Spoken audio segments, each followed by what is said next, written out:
On the cloud-dripping shoulders of the Andes, where knife-bright glacier feed dark ravines, two rivers meet and argue. One runs pale with glacial milk from the Cordillera Blanca.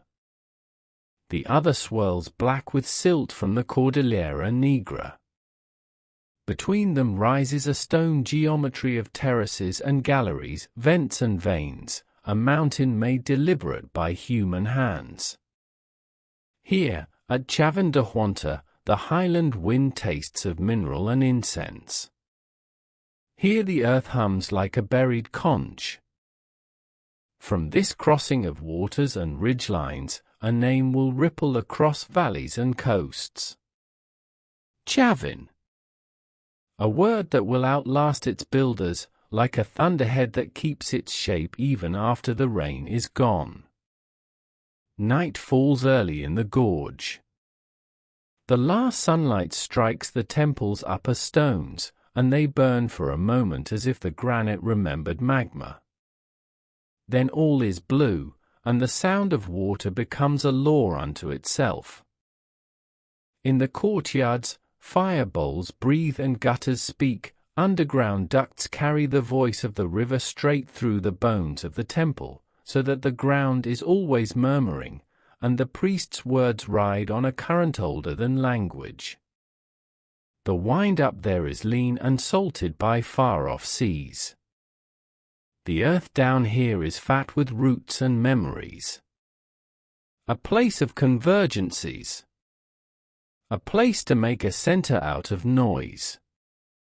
People arrive in files of wool and color. From the Puna come llama caravans with obsidian-like trapped night, hematite-like fossilized blood, and gold that will take to the hammer like dough. From the far coast come traders with spine spondylus shell, red as a storm sunset, soaked in meanings that tasted of salt and risk. From selva edges arrive bundles of feathers, macaw, oripendula, green as new rain. The temple swallows these things and gives back images. Jaguar turned to pattern. Serpent braided into cornice and lintel. Harpy eagle abstracted into a mask of angles and glare. The god with staffs and fangs, lord of thresholds, braid of sky and root, steps out of blank stone as if the rock had merely been sleeping. The centuries we speak of, up about 900 to 200 BCE, are not a single stroke but a braid themselves, a rise, a widening, a quieting. Yet in memory, Chavín feels like one long-held breath. Visitors will call it an oracle, a forge of visions, a school for hands and eyes. Elders will call it simply the place where things are decided. The temple's stones hold cold by day and release it by night. Its corridors are narrow and exact, its plazas broad and argumentative. In the mouth of the mountain, instruments wait, shell trumpets whose notes curve like migrating birds, drums that converse with the river's low thunder, flutes that can make a man think his own skull is porous. At the heart of this honeycomb stands the lanzon, the great blade of deity. It is older than the garments that brush past it and younger than the rock it pierces. Fanged, hair like a tangle of snakes, eyes that seem to swivel between worlds, the lanzon is both spear and seed, a plumb line sunk through the floor of the sky. Pilgrims will meet it in darkness, in a bend of corridors where the air shifts and the walls breathe. They arrive with questions carried from farms and coastal villages, questions from fishing coves and high pastures. Will the rivers come right this year? Will the winds bite or bless? Will the herd grow? Will the dead be satisfied? The answers do not come in sentences. They come in sensations, a pressure in the blood, a ringing in the teeth, a geometry glimpsed behind the eyelids, jaguar, serpent, eagle interlaced, the staff gods smile a calculus of rain. Underfoot, the temple is a machine for the mind. Channels snarl through its body to flute air and rush water, gutters take storm to speech. Sometimes the river is dammed and loosed, so that sound surges like a living thing through the stone intestines. Fire and shadow work together, a priest's silhouette stretches until it becomes an ancestor, a relief carving flickers and seems to step off its wall. The faithful speak of transformations, of seeing themselves with fangs and plumage, of hearing stones crack like seed pods. The skeptical speak of clever joints and vented torches, of engineered ore. Both are right. This is the genius here, to bind technology to myth until the two are one thread. Above ground, morning lays gold on pollen and granite. The terraces are geometry laid upon geology, and their edges reframe the sky. On festival days, the plazas fill as if a harvest had been poured into them, knots of people untying and readying as the ceremonies proceed. Dancers move like constellations around a fire that remembers driftwood and vaporous fog. Musicians raise their shell trumpets, their spirals are tame storms, and a standing wave of sound blooms and roams along the walls. Children stand on tiptoe to see the tenon heads peering from the temple's flank, grimacing stone faces caught between human and something else, their hair flaring like sun rays or snakes, their mouths open in the caught moment of a shout or a bite. The faces are not decoration, not merely warning. They are a grammar. Each head is a word in a sentence the whole temple speaks, a progression from human to jaguar, from calm to ecstasy, from daylight's small certainties to the crepuscular realm where forms trade boundaries.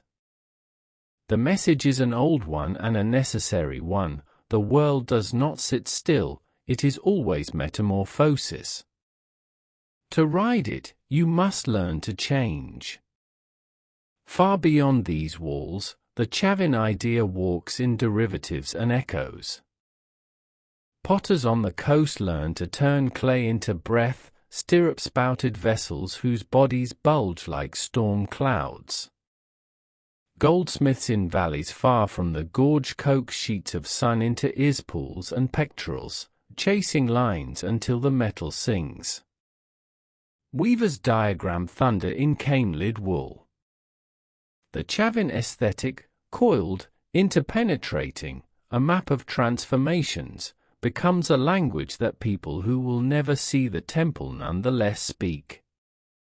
Patterns travel like caravans. Motifs migrate the way geese do, following currents you cannot see from the ground, yet are there all the same. In the fields, water is coin and grammar both. Canals fork and rejoin with a prudence learned from stone corridors. Farmers cut terraces that tame gradient into appetite, and feed their earth with the patience the temple taught. High up, quinoa makes humble promises. Lower down, maize raises gold-green blades and argues for festivals. Tubers hide ambitions beneath the soil. The seasons are the true monarchs, Chavín is their chief minister. When the rains come wrongly, the oracle will be asked to lean its gaze and set things straight, or at least to give a story strong enough to carry the lean times without breaking. There is a smell to this age, smoke flavored by resin, river wet on cold stone, the sharp breath of crushed leaves with dangerous virtues, wool warmed by bodies, the metal tang of hammered gold. And there is a sound to it, the throat-filling call of a conch, the syncopation of sandals on polished stairs, chants that begin in the belly and climb, the close whisper of a priest into a pilgrim's hair.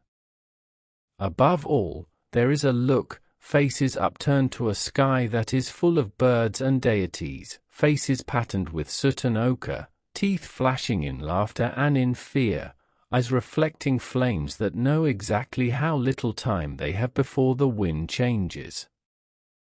We cannot paint this world without its risks. The temple is a promise of order made inside mountains that crack and shrug for a living. Floods come violent and convinced, earth shakes like an animal shedding flies. When the ground speaks in that old crushing language, gutters and galleries turn to whistles and howls. Yet the builders planned for this. They knew the mountain's mood and engineered for it, vents to bleed pressure, drains to school floodwater, stones keyed like teeth. They tugged equilibrium out of a landscape that does not hand it over easily. If the god they carved has fangs, it is partly because the world that feeds them has claws. Chavín is also a road. Not just a place along a route, but the kind of place that creates routes by existing. Trade lines converge on it like tributaries. Ideas coil along those lines, soft and quick as smoke. A sculpture here becomes a tattoo motif there, a weaving pattern here becomes a ritual boundary there. A priest from a distant valley will return home with new ways to name the rain. A potter will return with a curve learned from a shell's lip, a curve that makes liquid pour like an intention instead of an accident. Caravans carry not only obsidian and shell, but also that folded into here. At dusk, the mountain converts to silhouette and grammar again. Bats remit themselves to the dark like a tax they enjoy paying. Stars come on, first shy, then in their incountable arrogance. Somewhere a drum tells a story without words, and somewhere else a child dreams of the lands and smile and wakes with a taste of iron and flour on the tongue. In the galleries, a torch flickers, dies, and is replaced. The god with staffs does not move, yet somehow new shadows fall on its teeth. And so the epic begins in a tight gorge and grows outward until it is as wide as habits and crops, as intimate as breath on stone. We start with rivers because everything in Chavín is confluence. We start with stone because everything in Chavín is inscription. We start with night because it is the mountain's preferred honesty. From here, the story will turn back to its roots and then forward to its flowering, will descend into the social rooms where status and belief braid together, will step into the hard light of conflict and politics, and finally will follow the echoes that outlast the choir. But before we leave the epic frame, hold this image, a pilgrim in a gallery that is barely wider than the body, hand on cold wall, breath measured, ears full of a controlled river. Ahead, a wedge of stone like a captured lightning bolt. Around, carvings that are not animals and not people but something true to both.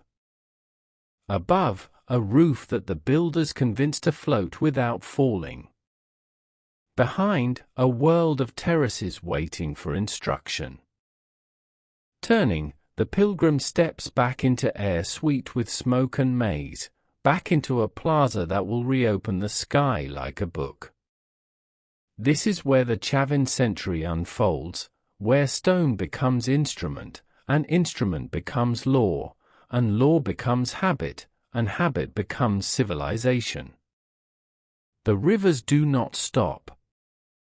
The wind is never finished.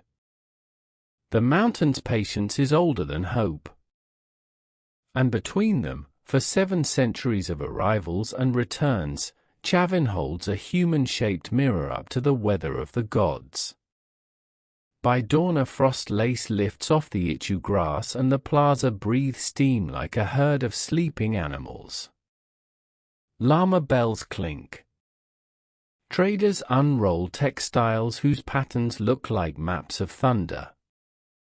A priest smooths clay on a hearthstone to test the wind's intent. One more day under the law of stone. Chavín's frame is the Andes themselves, a civilization taught by a mountain's grammar.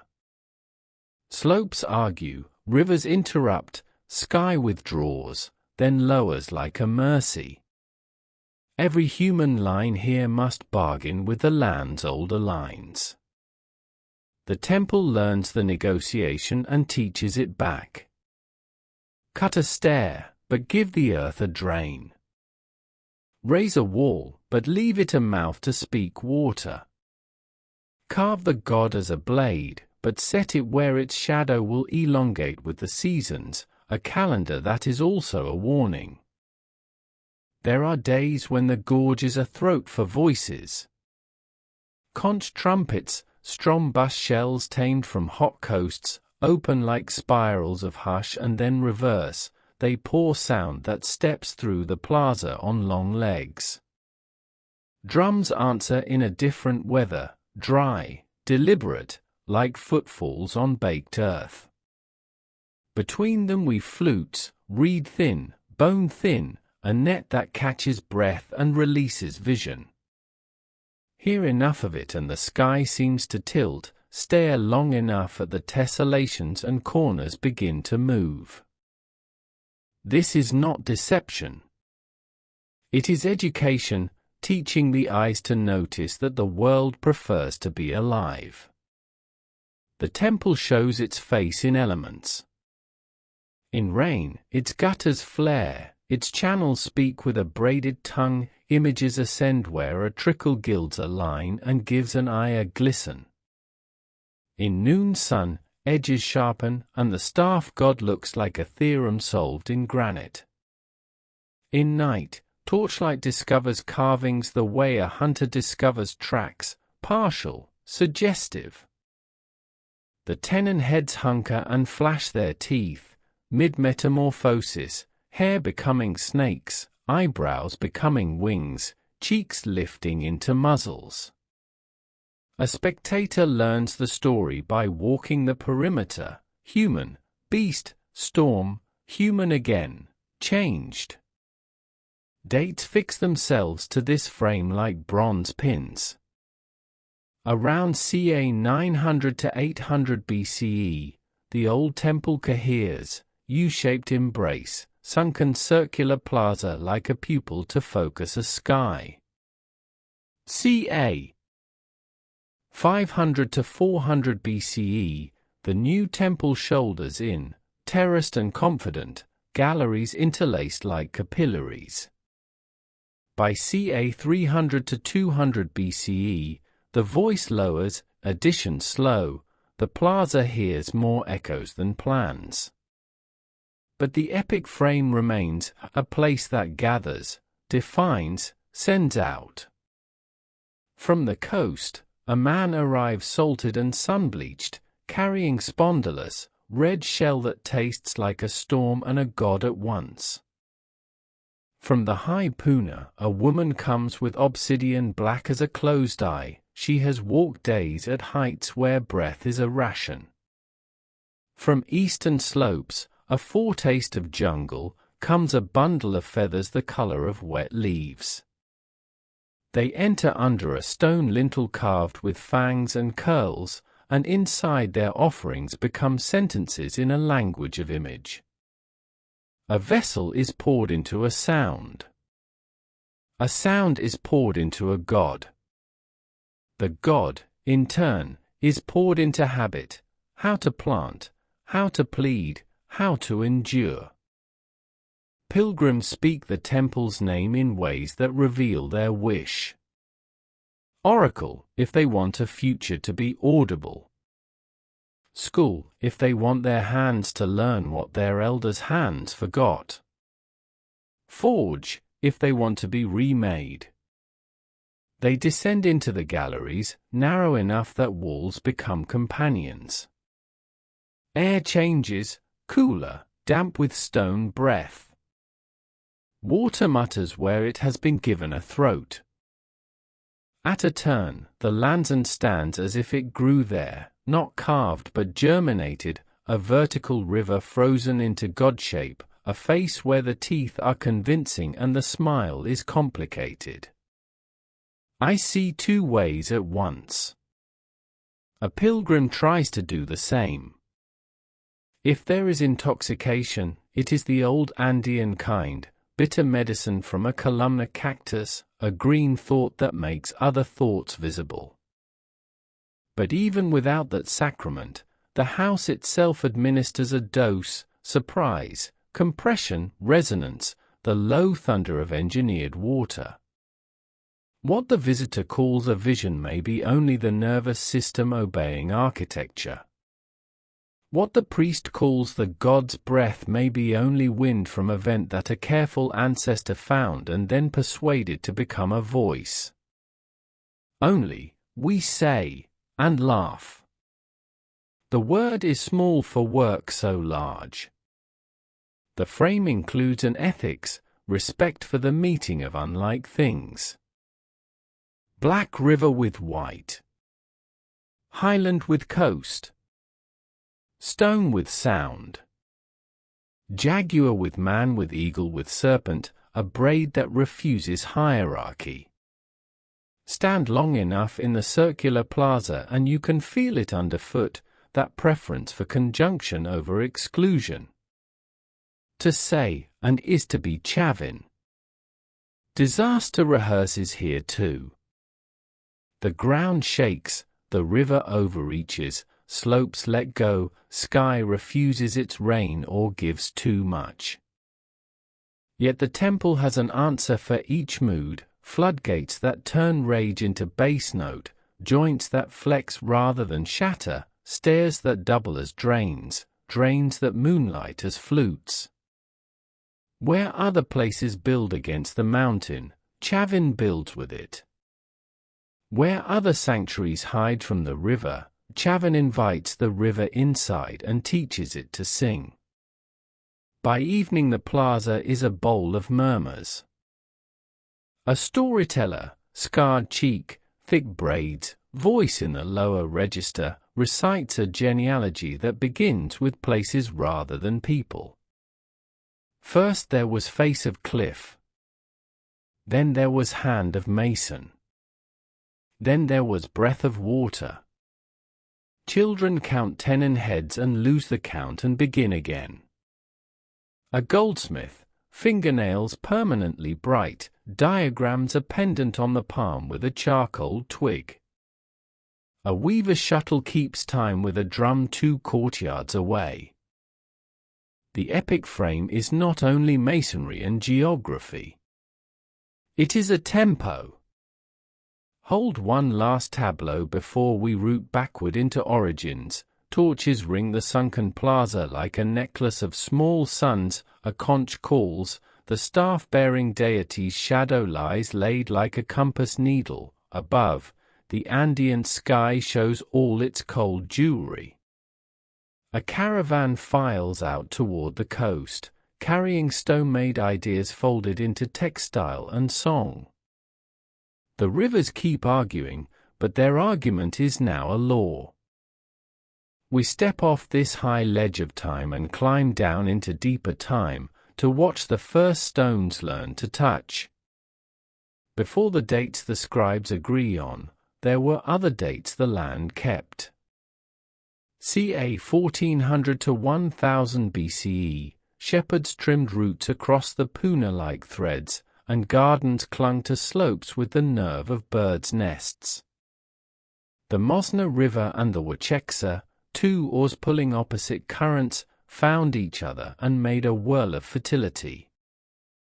Wild tubers accepted subtle domestication, quinoa tolerated patience, maize arrived from elsewhere, stubborn and golden, asking for water on a schedule.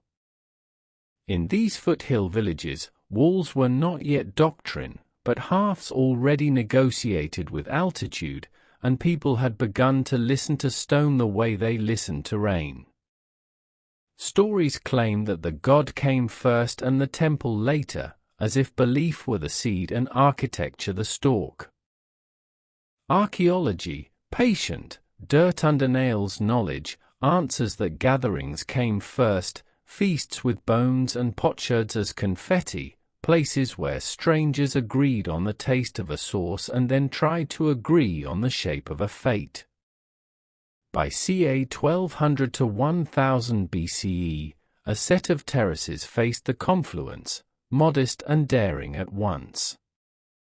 Blink, and you can see the future plan ghosted onto the slope, a U-shaped intention, a plaza-shaped question. To the west, over badland and fog, a Cupid potter on the north coast was already drawing fangs into clay and pressing spiral shells into wet slip. Their motifs, whirls, interpenetrating creatures, eyes that looked past you, migrated inland with traders who walked with the sea in their hair. To the east, along green slopes that trended toward jungle, hunters learned new plants and new dangers. North and south, other high valleys tuned their flutes to other winds. Chavin's root spread not from a single seed but like a rhizome, sideways, rhyming rather than cloning. Climate was a stern editor. Some years the El Niño current in the Pacific grew arrogant, warming waters and snuffing the ocean's generosity. Fish failed, coastal farmers cursed a sky that forgot them and then punished them with floods. Those years, caravans came thinner and hungrier into the highlands, and the highlands sent down what they could, dried meat tough and forgiving, tubers baked until their starches remembered sunlight. Other years the cold current ruled, seas rich, rains disciplined. In both moods, the confluence in the Sierra felt like neutral ground, where bargains could be redrawn. The temple to be grew from that demand, a neutral made sacred by repetition. Ca. 950 to 900 BCE, the first true statement in stone arrived, the old temple took its breath. Rocks were quarried from the nearby hills, granite and diorite, blocks convinced to sit together without mortar like relatives who share a secret. A sunken circular plaza was carved as if a fingertip had pressed the ground until it remembered a bowl. Around it, galleries braided like underground paths a fox might use, only straighter and with an intention that foxes don't credit. A people able to lend their will to geology had appeared. Who were they, these early builders? Not a people with a single name the way empires later insisted. More a league of valleys, a vertical alliance across ecological flaws. From snowline to sea, zones stacked like a harvest basket, tuber, maize, cotton, fish. Exchange ran up and down that stack as sure as water does. Call it barter, but it was also affection. The coast missed the taste of highland smoke, the highland longed for the sea's strangeness. At the confluence, desire achieved form. Their tools were modest and sly. Hammerstones that fit like truth in the palm. Abraders that remembered every project by the grooves on their faces. Rope spun from agave and llama hair. Levers, sledges, ramps. The miracle is not the absence of miracle. It is the stubbornness of hands and the patience of minds that will measure a doorway by a shadow at solstice and then shave the jam until the shadow obeys. Myths exhale to keep pace with stone. The staff-bearer, fangs, eyebrows like thunderbolts, hair a river of serpents, stepped out of the blank and into the plaza of the mind. A twin being, looking up and down at once, a pivot where sky speaks to root. People tell how it married the black river and the white, how it swallowed a storm and sang it back as order. These are not explanations. They are agreements. We will see the world as braid rather than a straight line. The God is the handshake. Evidence survives like the aftertaste of a strong drink. A tenon head here, fallen from the wall and sleeping in soil a long time, its eyes high on the forehead as if seeing above weather. A fragment of the Telio obelisk there, its sides alive with beasts that refuse to stay in their lanes, caimans, and birds and plants interpenetrating like dreams. Sherds of stirrup-spouted vessels, puffed cheeks of portrait faces, slips burnished until they held light like water. A musician's treasure, a broken conch with holes drilled just so, even ruined, it still promises a note that could tilt a plaza. The first ceremonies must have been cautious, half invented, half remembered from older hearths. A fire is lit in the sunken plaza. A circle forms, but not too tight. A priest lifts a gourd of bitter medicine and paints a line on his tongue. The river is listening because it has been given corridors. The mountain is listening because the walls stand the way they do. People asked small questions at first.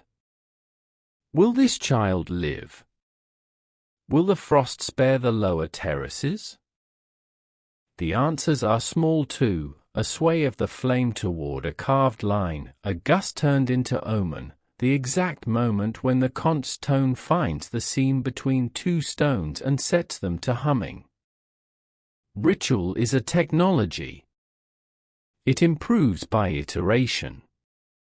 By ca. 850 to 800 BCE, the circular plaza had become a throat into which the sky put its voice.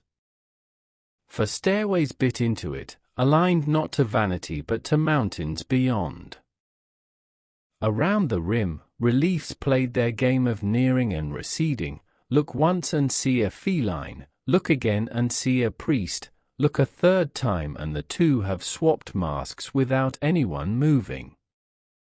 Children learned the trick before they learned to count. Elders pretended not to be surprised each time. Materials arrived that the valley could not make for itself.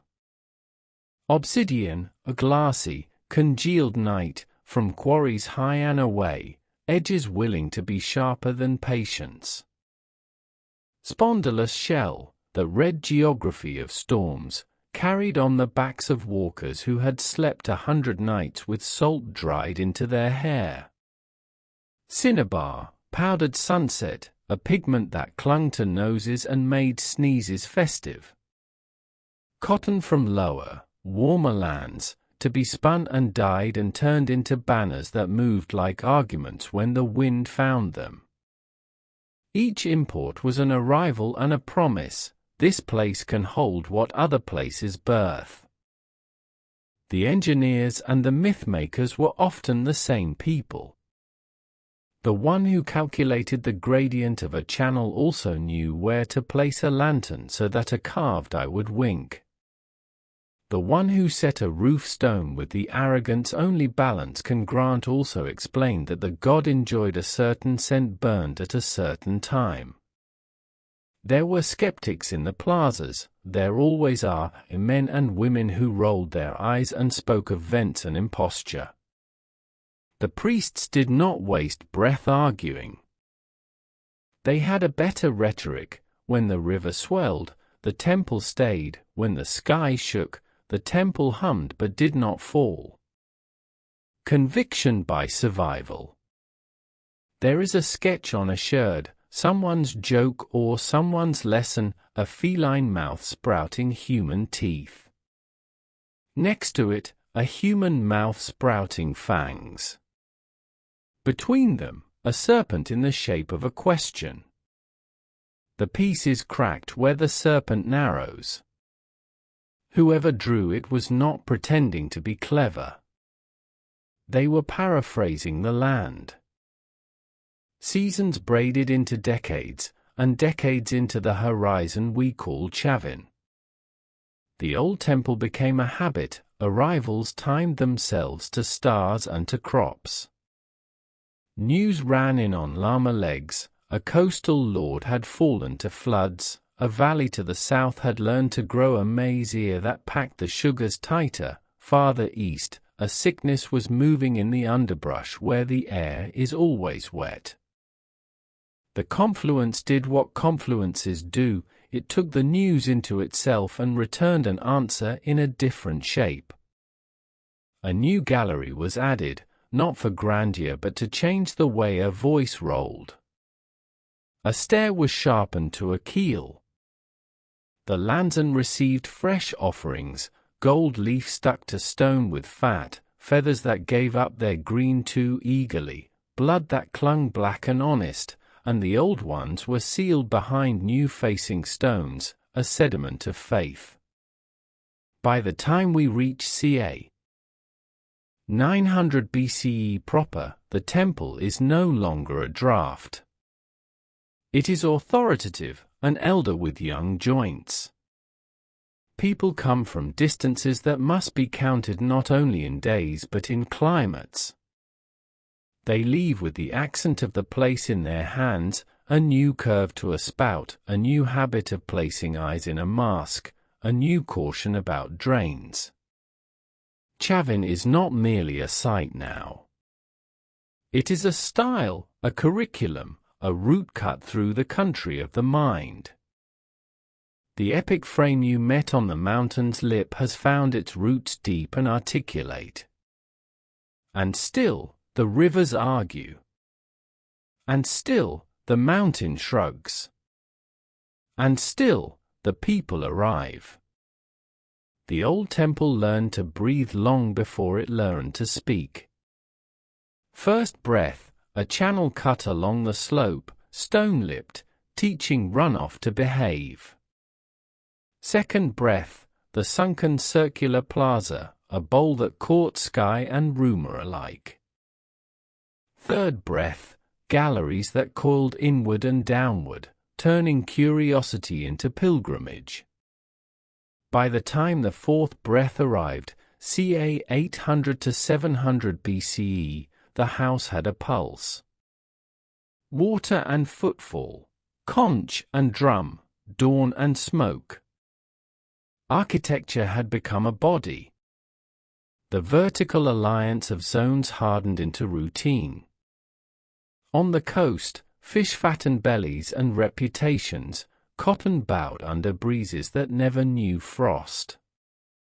In the mid-valleys the maize rose in green arguments, each stalk insisting on its own sun.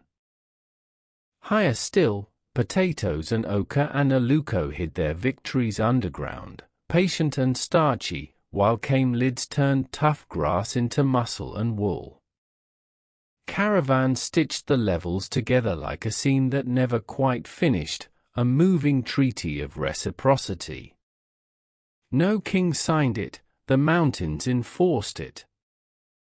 The confluence at Chavín was where the treaty was renewed with every arrival. Masons taught stone to remember light. The old temple's U-shaped arms embraced the circular plaza, but their embraces were not sentimental, they were astronomical. Lintels were shaved until a solstitial sun slid exactly where a priest wanted it to slide, so an image would catch flame, so a shadow would sharpen into grammar. The belief that the staff-bearer's eyes looked two ways at once, upworld and underworld, borrowed courage from this precision. When a shadow obeys a mark, a god may very well be listening. Tenon heads, those projecting faces that bit the outer walls, arrived in a sequence like a chant. The earliest faced were mostly human, their hair still hair, their teeth still manageable. Then came the smile that isn't friendly, fangs starting to argue with lips, hair lifting into serpents, brows corrugating until they looked like thunderbolts stalled in bone. A visitor who walked the perimeter clockwise learned a story without anyone speaking. A person is a vessel can be filled with a storm can be taught to pour as rain rather than as ruin.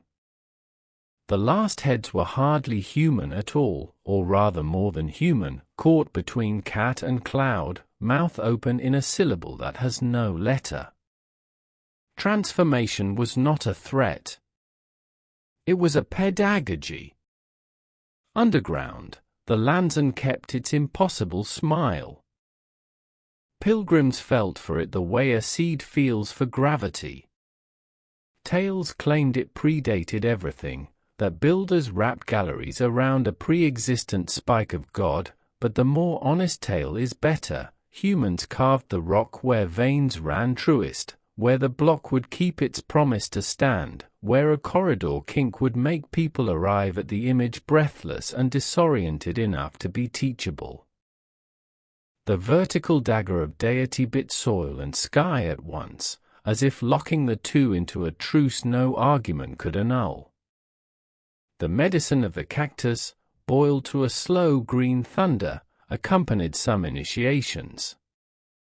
It was not recreational, it was agricultural, a way of planting visions like terraces inside the skull so that they'd hold water. But even sober, a pilgrim could not pass those galleries without the sense that the building had a mind. Air turned to syllable at odd moments. Water below the floor spoke like an ancestor you both recognized and feared. Torches gave carving second lives in the language of flicker. The lesson insinuated itself: the world is a weave of seen and inferred, and your senses will mislead you unless they are trained. From the Cupidesneak coast came echoes that were not mere echoes but kinships. Stirrup-spouted vessels there had already learned to pour a line of water as clean as a prayer. At Chavín that spout gained a shoulder, a swagger, the fluid that left it ceased to be accident and became ceremony. Engineers adjusted slope so that poured beer would rise in foam at exactly the right rattle of a drum. Meanwhile, the North Coast's habit of drawing teeth into clay met the Highlands' habit of drawing altitude into stone. The marriage birthed an art where creatures interpenetrated without apology, Cayman jaw as maize husker's eyebrow as lightning, a visual grammar that trained eyes to accept complex truth. By ca 700 to 600 BCE, a restlessness crept through the plazas like new water behind old stone. The old temple had not failed, it had succeeded so thoroughly that it required a partner. The new temple rose, not as a replacement but as a second voice. Terraces stepped outward and up, galleries multiplied like capillaries, and at a key threshold a pair of lintel slabs, one dark, one pale, faced each other across a stair. Later on, someone would name it the black and white portal, but the builders required no names, the stones themselves did the speaking. Black, like night, like rain-heavy sky, like obsidian. White, like glacier milk, like bone, like starlight on water. Between them a human must pass and become a third thing. With the new temple came a different sound. The older galleries hummed in a register like a heart under a blanket. The new ducts, tuned to other diameters and depths, produced a voice like river under ice. Priests learned which corridor amplified the pututu, conch trumpet, into a curve that could be felt by ribs. They learned which vent turned a chant into grain, so it seemed to originate in the wall itself. Some called it manipulation. Others called it oratory. No polity grows without a way to make air obey intention. Crafts rose to meet architecture halfway. Gold masters hammered the sun until it behaved like skin, then chased lines until cats and serpents flowed across pectorals and ears pools, splitting and rejoining as if breath itself were an alloy. Weavers diagrammed thunder in came-lid wool, counting to 8, to 16, to 64, until cloth spoke in a binary that fingers could feel and eyes could translate into story.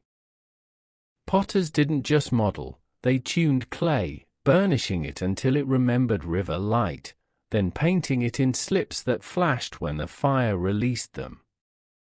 Art moved from imitation to transformation, the very doctrine the temple had put on its walls. Society at this root stage was a braid of specialties rather than a pyramid with a boast on top. There were elders who negotiated with stones and stars, there were stewards who read canals the way others read faces, there were hunters, herders, fishers, singers, and listeners, a role the Chavín valued enough to name. People who could hold silence properly were prized, because some ceremonies needed a quiet that was not empty but tense, a surface across which words could travel like spiders without breaking. Climate kept editing.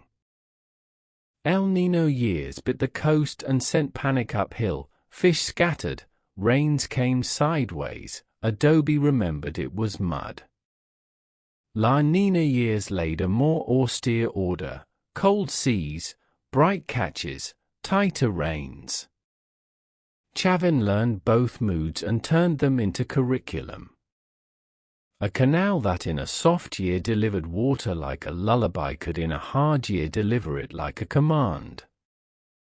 Rituals shifted, more smoke when rot threatened, more offerings to the gods' lower teeth when frost walked early, more to the upper when storms swaggered.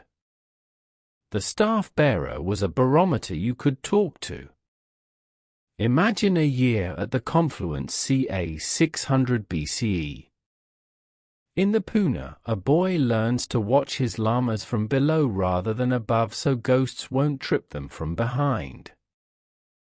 In the Quechua belt of maize, a woman counts her terraces the way she counts her daughters, each plot has a temperament and an appetite. In the Younger where heat lies long on leaf, a gatherer coaxes coca leaves and wraps them like treaties in his pouch.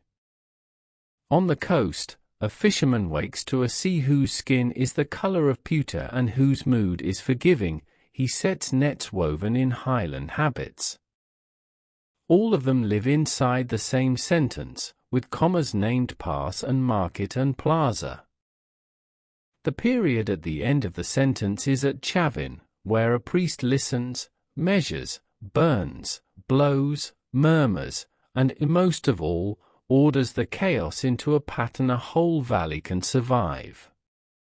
The Tenno obelisk, tall and thorough, recorded this order as an argument in stone. On its faces, a creature part caiman, part feline, part plant, part weather-prowled and twined, carrying maize cobs inside its belly and fish in its throat, as if to insist that life is an economy, not a list. Children traced the lines with their fingers until the composite beast left the stone and walked around inside their heads. Remember, elders said, what you eat, eats you later. Plant properly. Not all roots wore feathers and gold. Some wore mud and callus. The first long canal to the east side of the valley needed persuasion each season. A masonry check dam began to sing at flood and had to be taught a different note. The smell of wet stone in gallery corners needed maintenance or it would turn bitter. Even the temple's silence needed tuning, because after festivals the walls remembered too much. A man with a patient broom and a priest with a patient chant were equally necessary to reset the air. The ethic of conjunction, mors and then or, took root so deeply that even arguments came braided. When a skeptic accused a priest of ventriloquism, you make the walls speak. The priest nodded. Yes, and the walls make you listen. When a trader grumbled that the toll of offerings had grown, the steward answered, yes, and the canal below your field does not break. A people capable of holding contradictory truths without flinching made a place where contradictory forms could live in a single image. The land had trained them for this. As the new temple completed its shoulders ca 550 to 500 BCE, Chavin's accent spread with a confidence both quiet and inevitable. Villages that had never seen the confluence began to carve eyes high on faces, wedging fangs into smiles, painting serpents into margins of things that previously had no margins. They must have conquered us, a lazy historian might say later. But no army left footprints. What left footprints was a way of seeing that worked, in crops, in floods, in feasts, in funerals. Utility is the most persuasive missionary. We stay with the roots a breath longer to watch knowledge become inheritance. A girl sits beside a weaver and learns not the pattern but the logic that produces patterns. When you shift the warp from 4 to 8, the elder says, the cloth can carry another animal. The girl nods and thinks, not of cloth, but of people. If a plaza holds twice the voices, maybe it can carry another god. A boy in a gallery listens to the off key in a conch call and learns to angle it slightly so the wall gives it back healthy. Years later he will lay a canal with exactly that slightness and save 3 terraces from a tantrum rain. Roots are not only ancestors, they are practices. A final scene from this age. A coastal envoy, hair salted, eyes narrowed by sun, climbs the last turn of the path and enters between the black and white. He carries spondylus and a rumor that fish are failing too soon in the year. A Puna herder, cheek split by wind, arrives in the same hour, leading a llama that steps carefully as a poem. Her message is frost that bit early. They stand together in the sunken plaza while a priest draws a spiral in ash and then another spiral mirrored across an axis. This is the sea's mood, she says, pointing to one, this is the mountains. Then she draws a third spiral that braids the first 2. This is the year, she says.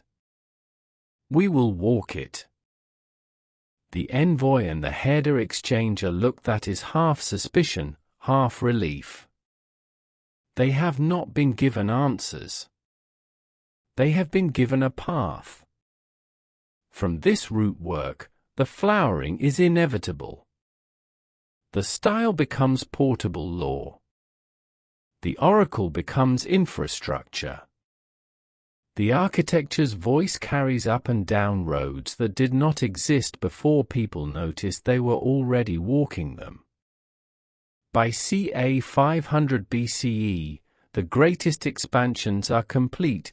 By ca 400 to 300 BCE, the habit of Chavín is what matters more than its masonry. The seed has left the fruit.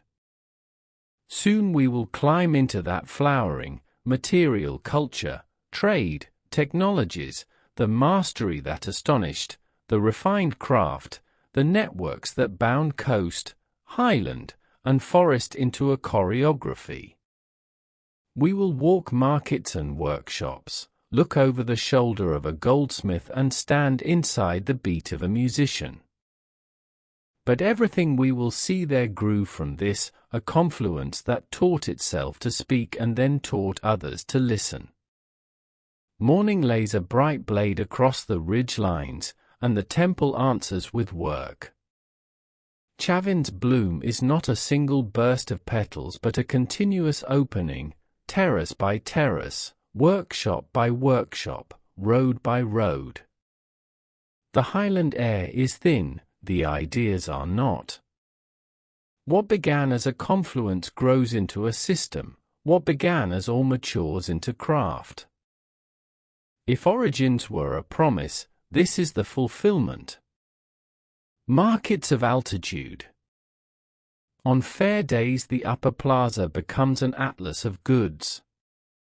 Bales arrive under llama patience, each tied with a logic only the owner can read. A coastal trader unrolls cotton cloth that remembers sea breezes, the weave is close and humble, meant to be dyed to appetite. A highland weaver answers with camelid wool, warmer by intent, its threads fat with the memory of frost. Between them, feather bundles pass like condensed weather, macaw reds, parrot greens, orapendula gold, weighted with stories of trees that sweat and rivers that steam. Spondylus shells glow like pockets of sunset, obsidian glints like night you can hold, cinnabar powders the air with a dangerous dusk. The plaza is a vertical market, a ladder from sea to snow where each rung pays the next with gratitude. Routes are not lines, they're habits. One footstep wears a whisper into a path, 100 seasons turn it into infrastructure. Westward, traders slip past fog-torn cliffs toward fishing coves where nets dry like star maps. Eastward, they lean into green altitudes that hush them with insect laws and bring back leaves that lift fatigue and listen to pain. North and south, valleys bargain at passes whose names sound like wind swallowed by stone.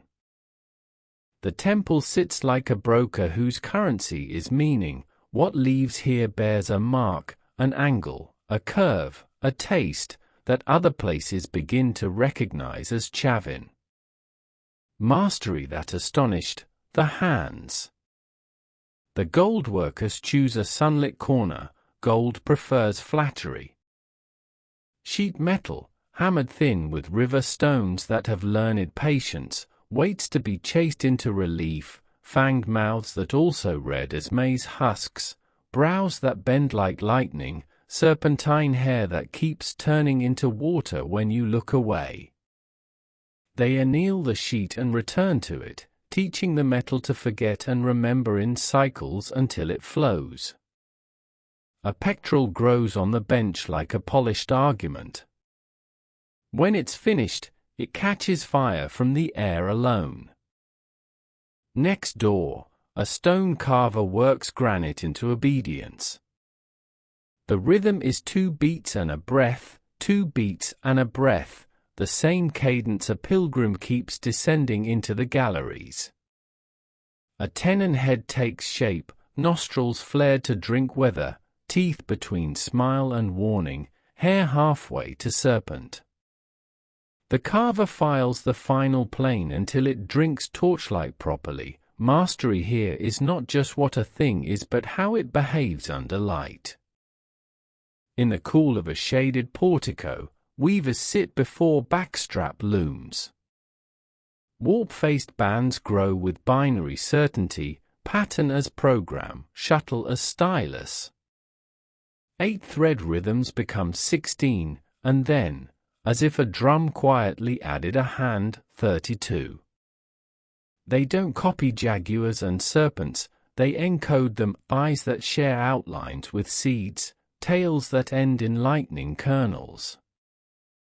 Dye simmering clay mouths, indigo that steals a piece of night, tannin browns that smell like rain in old wood, earth reds coaxed from iron's vanity. The cloth is more than garment. It's portable lore, a way to wear the temple's grammar into hills that have never seen its stones. In a courtyard where fire has polished the air, potters lean into their wheel-less revolution. A vessel rises from coils and palms, its shoulder discovering a curve that water will respect. The stirrup spout, already a coastal talent, here becomes inevitability, twin tubes joining into one, a bridge that drinks from two and pours as one, just like the rivers that made the temple necessary. Slips are burnished until they hold a memory of the river's skin, incisions split images into optical puzzles, bird into serpent, priest into feline, maze into tooth. When fired, the pot does not simply hold liquid. It pours a story. And in every workshop the same sentence is spoken in different dialects. Form is a negotiation, with hands, with use, with stone and fire, with the way eyes and ears lie. The sound of stone. Chavín's bloom is acoustic.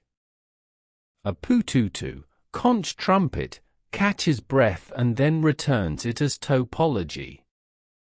Sound rises, hits a wall carved with quiet intention, and decides to curve instead of crash. The galleries are tuned, ducts and vents not incidental but instrumental.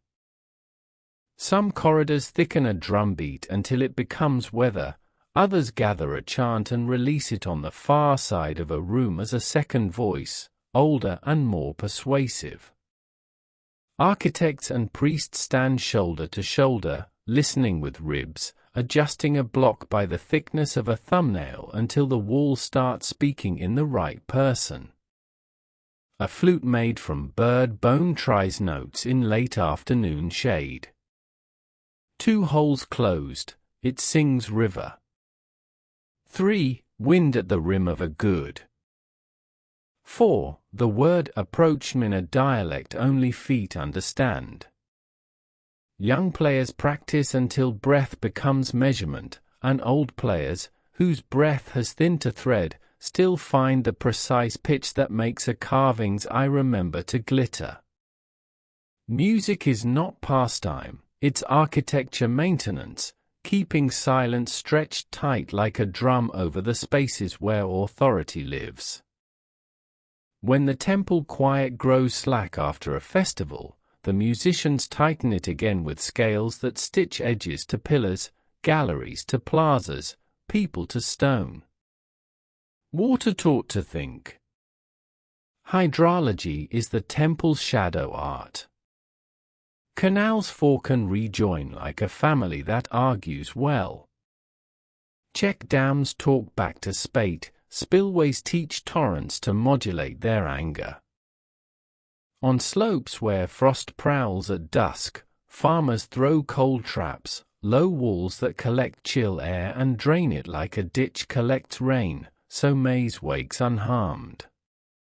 Elsewhere, sun is the tyrant, and stone-lined ditches hustle it into generosity by moving water at the speed thirst demands. Engineers attend to gradient as if it were theology. 1 in 30 and the water sulks, 1 in 10 and it riots, 1 in 20 and it sings. They hang plumb lines from lintels on solstice mornings, match shadow to scratch, and shave a channel's lip until it pours exactly the way a priest needs the omen to sound. The river, invited inside, ceases to be hazard and becomes instrument. Trade as choreography. Caravans are sentences the land writes with feet. A month on the road is a paragraph, a year of circuits is a chapter in which people memorize each other's necessities. The coast wants wool and tubers, offers salt and fish and shells that have met horizons highlanders have never seen. The highlands want cotton and fruit and leaf, offer workable cold, fibers that don't rot, stone that doesn't soften, hand-schooled by altitude in economy. The eastern slopes want salt and cloth, offer color and risk. At passes, traders swap durable gossip, the terrace failed there, a canal broke here, a lord on the shore pretends not to fear the warm current that sometimes forgets its place. Chavín supervises no empire, it coordinates complicity. Tribute is rare. Imitation is common. A village a week's walk away wakes one dawn and finds it has begun to place eyes high on its masks and teeth in its borders. Another valley decides its plaza needs to be a little lower than the sky so sound will collect there like water in a bowl. A third carves its first tenon head and argues about which way the mouth should face. Uniformity never arrives. Affinity does. Refined craft, the workshop as shrine. A metalworker recites annealing times like a litany. Heat, straw color, cool. Heat, dull red, cool. Each cycle unknots stubbornness. He takes a punch and chases a serpent until it is also a stream, until it is also a braid of hair. His apprentice asks why the eyes sit higher than seems comfortable. Because we are reminding the face to look above weather, he says, and taps a line that makes the iris busy. A lapidary drills with a cord and sand, turning a bead until it remembers to be smooth. She listens for the moment a stone changes voice, from grit to sheen, from protest to agreement. When the ears pool is finished, she holds it to the light and watches a filament of sun crawl its rim. Good, she says. It will move on a face. A weaver knots a pattern and pauses. It wants a second creature, she tells the girl beside her. The child looks and sees only stripes until the elder lifts the band and tilts it, a negative space pounces into recognition, a feline back nested inside a serpent's path. The lesson is not that the eye can be fooled. The lesson is that the world is multi-storied and you must learn to read two truths at once. Food that is also calendar. Terraces write dates in green. Quinoa plays a slow hand, maize beats time louder, tubers keep their counsel until the day they are lifted and suddenly speak in weight. Chavin's bloom includes a cuisine that understands altitude as spice. A stew smoked in thin air tastes honest and clean, the same stew near the sea needs acidity to stand up. Salt licks glitter above passes, charky, meat given a second life by frost and sun, travels easily and chews like memory. Feasts do politics in a language no treaty can match. A valley that brings beer that doesn't sour in rain is trusted with advice about drains. A slope that raises a fatter potato is praised with songs that carry its name down to the coast. The oracle gives omens, the table gives alliances. Between them, a region behaves. The doctrine of metamorphosis made domestic. Chavin's aesthetic, interlaced, transforming, seldom allowing a line to belong to only one creature, moves from altar to household. A spoon's handle coils into a tiny jaguar, a spindle whirl wears an eagle eye, a child's toy llama has a serpent tail because someone thought it useful to teach play the ethic of conjunction. The more people live with images that refuse hard borders, the more they grow comfortable with complex causes. Rain fails because the sea heated too long and the wind sulked and the canal mouth silted and someone forgot a prayer, all of them true. Risks folded into skill. The Andean script for disaster is always being rehearsed. A tremor runs like a dog through the valley, walls shiver and then stand. A brown wall of water braids itself through terraces, becomes necklace rather than knife because check dams told it how to behave. A cold that was supposed to remain polite arrives at the wrong week and bites. Farmers deploy smoke and stone, nudging air until it remembers manners. The bloom is not frivolous. It is fortified, a beauty that learned to stand. The black and the white. At a certain hour the black and white portal drinks equal shares of sun. People stand before it because human bodies like proof. The dark slab holds depth as if it could be entered, the pale holds glare like a pond in noon.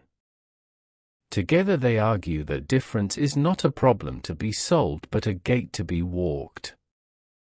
A priest passes between and changes register, a trader passes between and changes prices, a pilgrim passes between and changes name. Craft ratifies theology, the blocks are placed to survive earthquakes, yet they also teach. Exporting the center. By ca. 500 to 450 BCE, the most daring works are no longer built at the confluence. They are built with its accent elsewhere. A village to the north opens a sunken court, not as grand, but tuned to its own mountain's angles. A settlement to the south strings tenon heads along a schoolhouse just to keep children aware of the world's other shapes.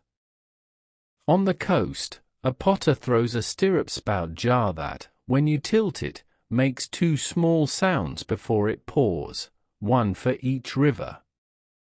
This is not colonization.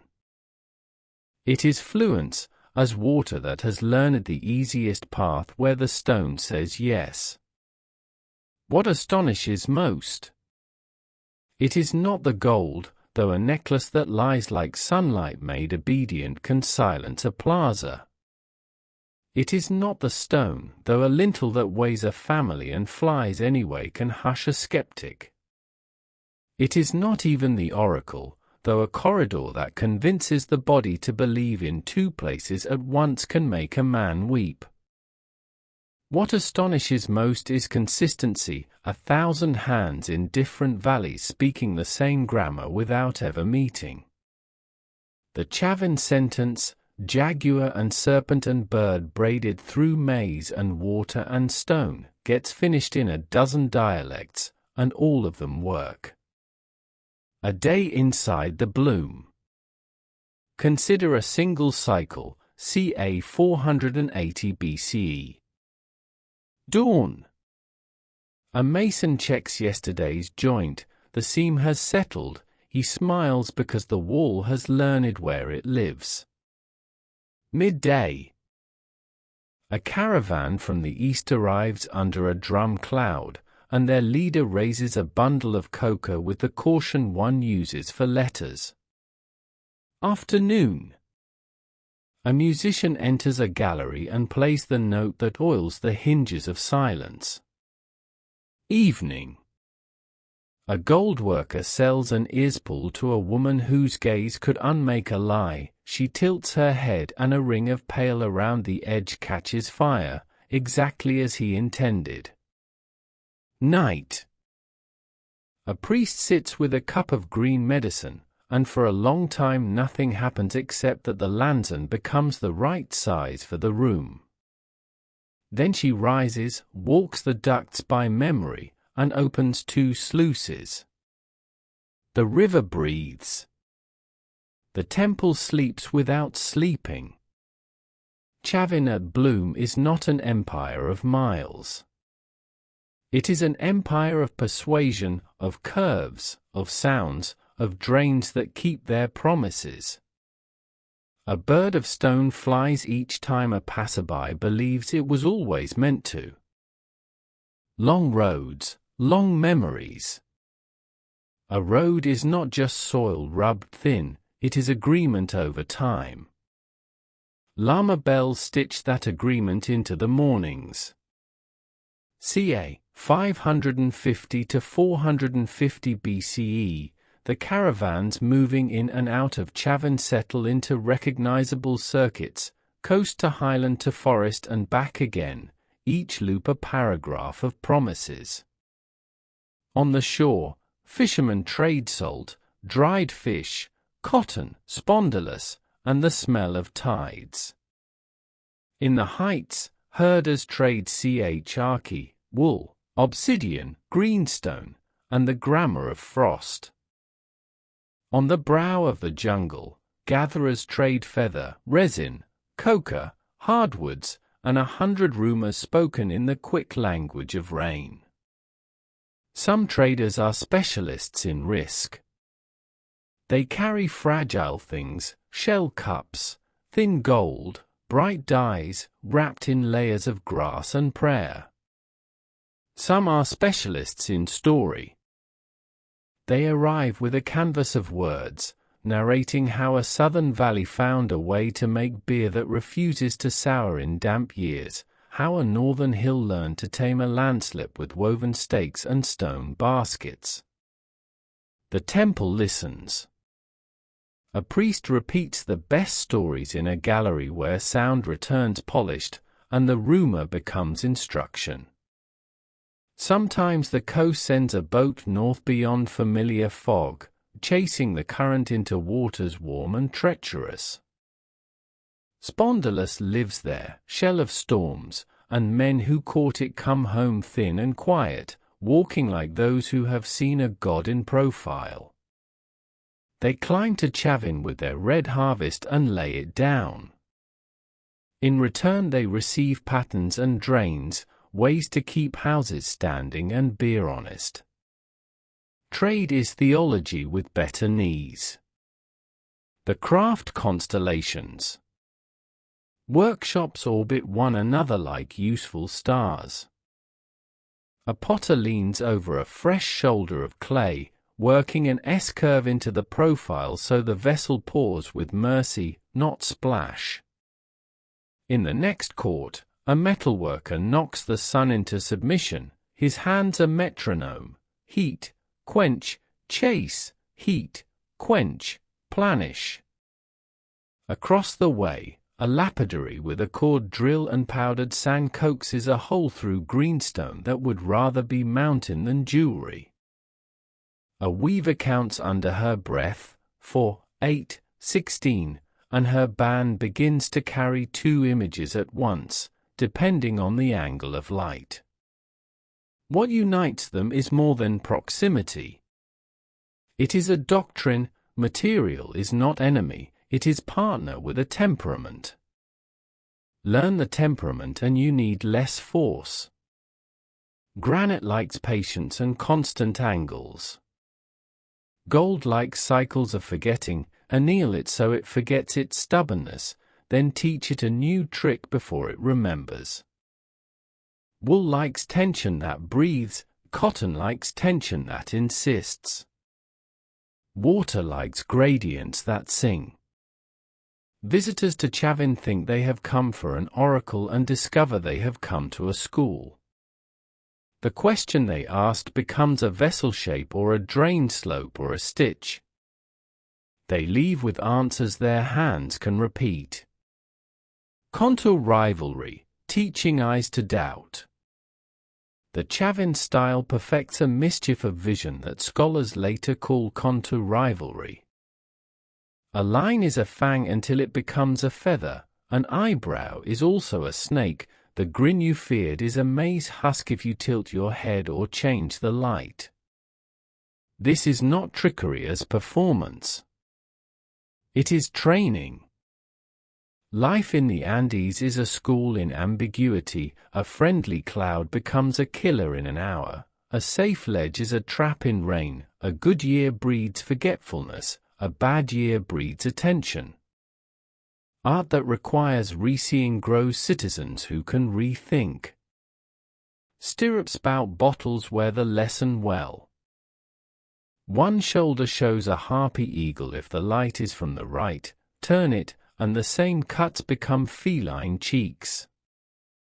A child learns early, don't seize the first interpretation like a toy and run, walk around it. Music as engineering.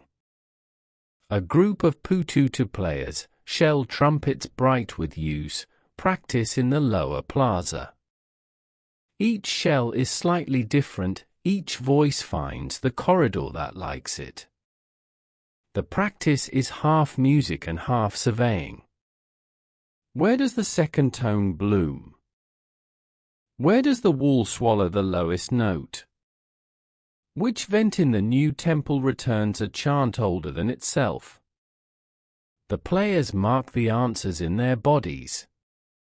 Later, when a ritual needs authority, the officiant stands exactly where the body remembers, blows exactly the shell that opens the wall, and the crowd feels a shift without knowing the geometry that caused it. Stone heard this place before people did. People merely learned how it prefers to be heard. Water, writ and read. When Chavín teaches hydrology, it does not draw maps on bark.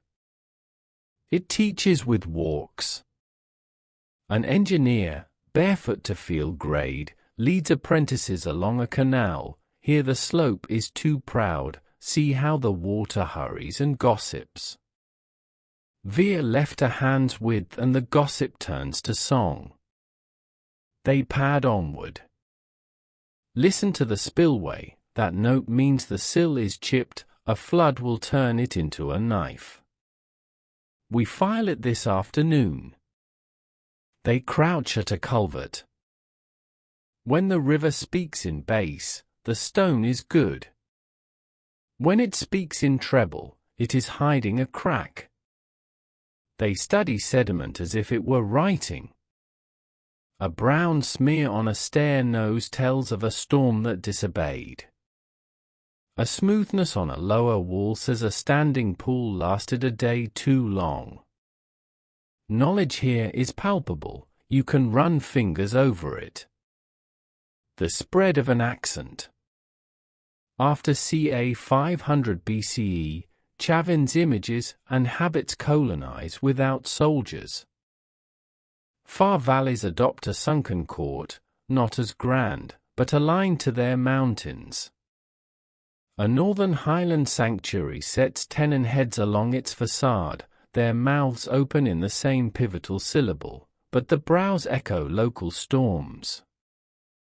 On the south coast, potters with salt in their hair learn to burnish so heavily that vessels reflect faces like shy mirrors. Some paint the staff god's fangs in a color that reads as honey in one light, blood in another. Artisans wander like spores.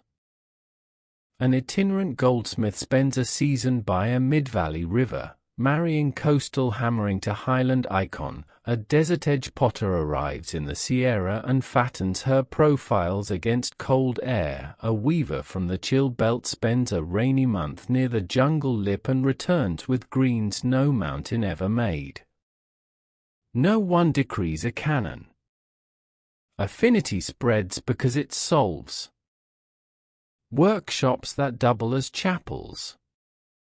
Many benches carry small shrines, a feather, a bit of cinnabar, a pebble from the river's white fork, a coil of unspun wool. Before a tool touches a material, a hand touches the shrine. The gesture is practical. It empties hurry from the muscles. A rushed strike is crooked, a crooked strike breeds loss. The shrine is a meter that keeps the pace right. On feast eves, some workshops become public. Children are allowed to choose a tool and feel its weight. Elders tell two versions of a story, the clean and the funny. A goldworker folds a sheet and lets a boy put the first dent, a potter lets a girl lift the coil that matters. The city understands something precious, the difference between mystery and secrecy.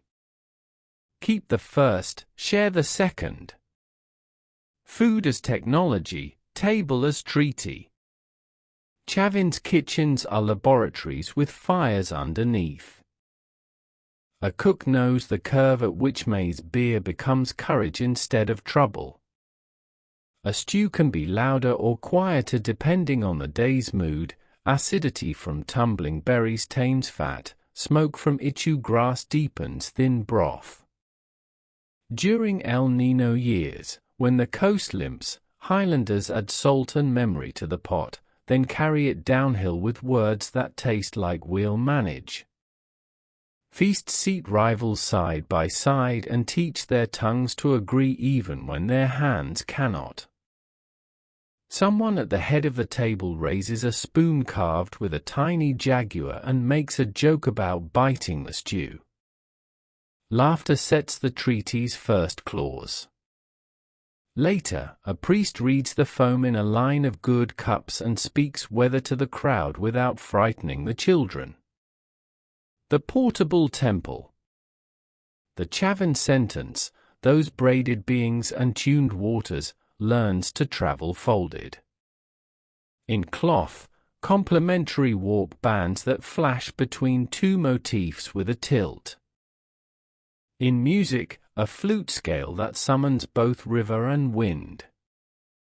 In pottery, a rim that tips just so, teaching whole villages how to pour without waste. In gold, a pectoral that puts eyes high, reminding the chest to carry sky with it. In stone, a tenon head on a school that watches over grammar as well as rain. A pilgrim who has never seen the confluence can still be recognized at market by how he pours, by how she knots, by how they listen when a shell sings. This is what flowering looks like when it refuses to be local. The politics of imitation. Were there rivals? Always. A valley to the far north insists it has its own way with stone and refuses the fanged smile. Another to the south prefers straight-talking images without puzzles. Yet both keep the drains they learned at Chavín, both retain the sunken court that holds sound like a bowl, both tune their flutes to the same argument with air. Power here is not domination but centripetal, drawing without capturing, persuading without owning. A year near the crest, ca. 440 BCE. Early rains, a check dam downstream of the plaza develops a high note, crack hidden in the sill. Two boys with stone hammers and a priest with a song fix both at once, the sill with tools, the crowd with tone. Planting, in the maize belt, a new seed from a western valley shows ambitious leaves. The steward assigns a canal schedule like a poem. The crop listens. Feast of confluence, traders raise shell trumpets at dusk, the black and white portal divides the light exactly, children are allowed to try the lower note and grin when their ribs buzz. Dry months, workshops hum. A gold earspool leaves town on a woman whose gaze can dismantle lies. A stirrup spout jug rides a llama to the coast, rehearsing sea walk in its slosh. Quieter season, the temple closes two galleries for maintenance, silence must be brushed like hair. A mason resets a stone the width of a man and says, it wanted to be elsewhere. The stone, convinced, stays. What the bloom delivers. By the end of this flowering, Chavín has made a portable center, a way of tuning sound, water, light, and story so that communities hold.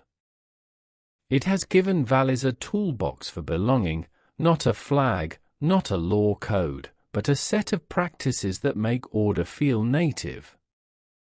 If a people can be recognized by how they solve problems, then the Chavín world is a family. We stand at the edge of the social rooms now, where hierarchies braid with belief, where the priesthood keeps calendars inside bodies, where listeners sit opposite speakers, where oaths are made with smoke instead of ink. The bloom has stocked the stage with instruments and images. Next we watch who plays them, and to whom they answer. The temple is the mountain's voice, but a voice needs lungs, tongue, and listeners. Society furnishes them. not a pyramid that shouts from its tip, but a braid, priests and stewards, artisans and farmers, herders and fishers, traders and carriers, singers and the rare, revered caste of listeners, those who could hold a silence taut enough to carry meaning across it. If the bloom taught things to work, society decides for whom and to what end. The priesthood, architects of awe. They are not kings, not quite. They are calibrators of water, of shadow, of fear, of hope. Their clothes carry the grammar, I set high on masks, fangs hinted at the edge of a smile, serpent braids framing foreheads, all carefully human and deliberately more than human. They walk with a practiced slowness that lets the crowd's breath find one cadence. In their hands, pututu shells, gourds of green medicine, and measuring cords stained with ash and grease. In their mouths, vowels that know how to ricochet off stone. There are ranks. Housekeepers of the galleries, whose mastery is air and water, sky readers, who shave a lintel until the solstice grants them a razor of light, feast masters, who braid logistics with omen, bone singers, musicians whose chest cages have memorized the temple's preferred notes, and, highest, the edge walkers, those who can talk to the lanzan without breaking into babble. None of them rule alone. They rule like rivers do, by channel. They own little that can be counted and much that cannot, schedules, stories, the trick of turning a worry into a parade so it can exhaust itself in public. They are paid in Labor Days for canals and terraces, in first pours of maize beer, in the right to speak first and last on ceremony mornings. When the river disobeys and a gallery buzzes off-key, their authority thins like air at altitude. They know this. They keep it sharp by being useful. Stewards and measurers, the secular spine. Beneath the priesthood stand the stewards, water wardens, terrace counters, storehouse hands who can tell, by palm weight alone, whether a sack lies. They are the ones who assign canal hours like lullabies or commands. They tune the check dams after storms and count seed back into bags with a rhythm that shames a thief into honesty. They mind the public granaries, grain-mouthed rooms as sacred as galleries because hunger is the fastest way to forget gods. Their insignia is not gold but mud in the lines of their palms, the kind that doesn't wash out in a day. They recite schedules more often than prayers. Yet when a steward speaks in a plaza, people listen the way they do when a conch trumpet opens a throat of stone. Distribution, done right, is ritual. Artisans, the schools of hands. Gold workers with sun on their nails, stone carvers whose ears are scarred by chips, weavers counting under their breath, potters with wrists tuned to the moment clay stops pretending and starts obeying. The workshops are guilds without fences.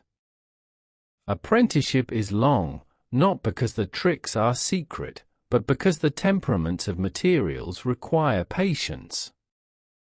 Granite likes equal anger, a master says, and the apprentice learns to strike without drama. Gold forgives, another says, but not twice in the same place.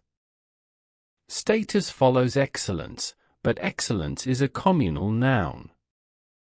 A necklace that catches fire on a cloudy day owes its glory to the lapidary who drilled the bead true, to the weaver who made the cord that lies flat on skin, to the apprentice who swept the bench and kept hurry out of the master's fingers.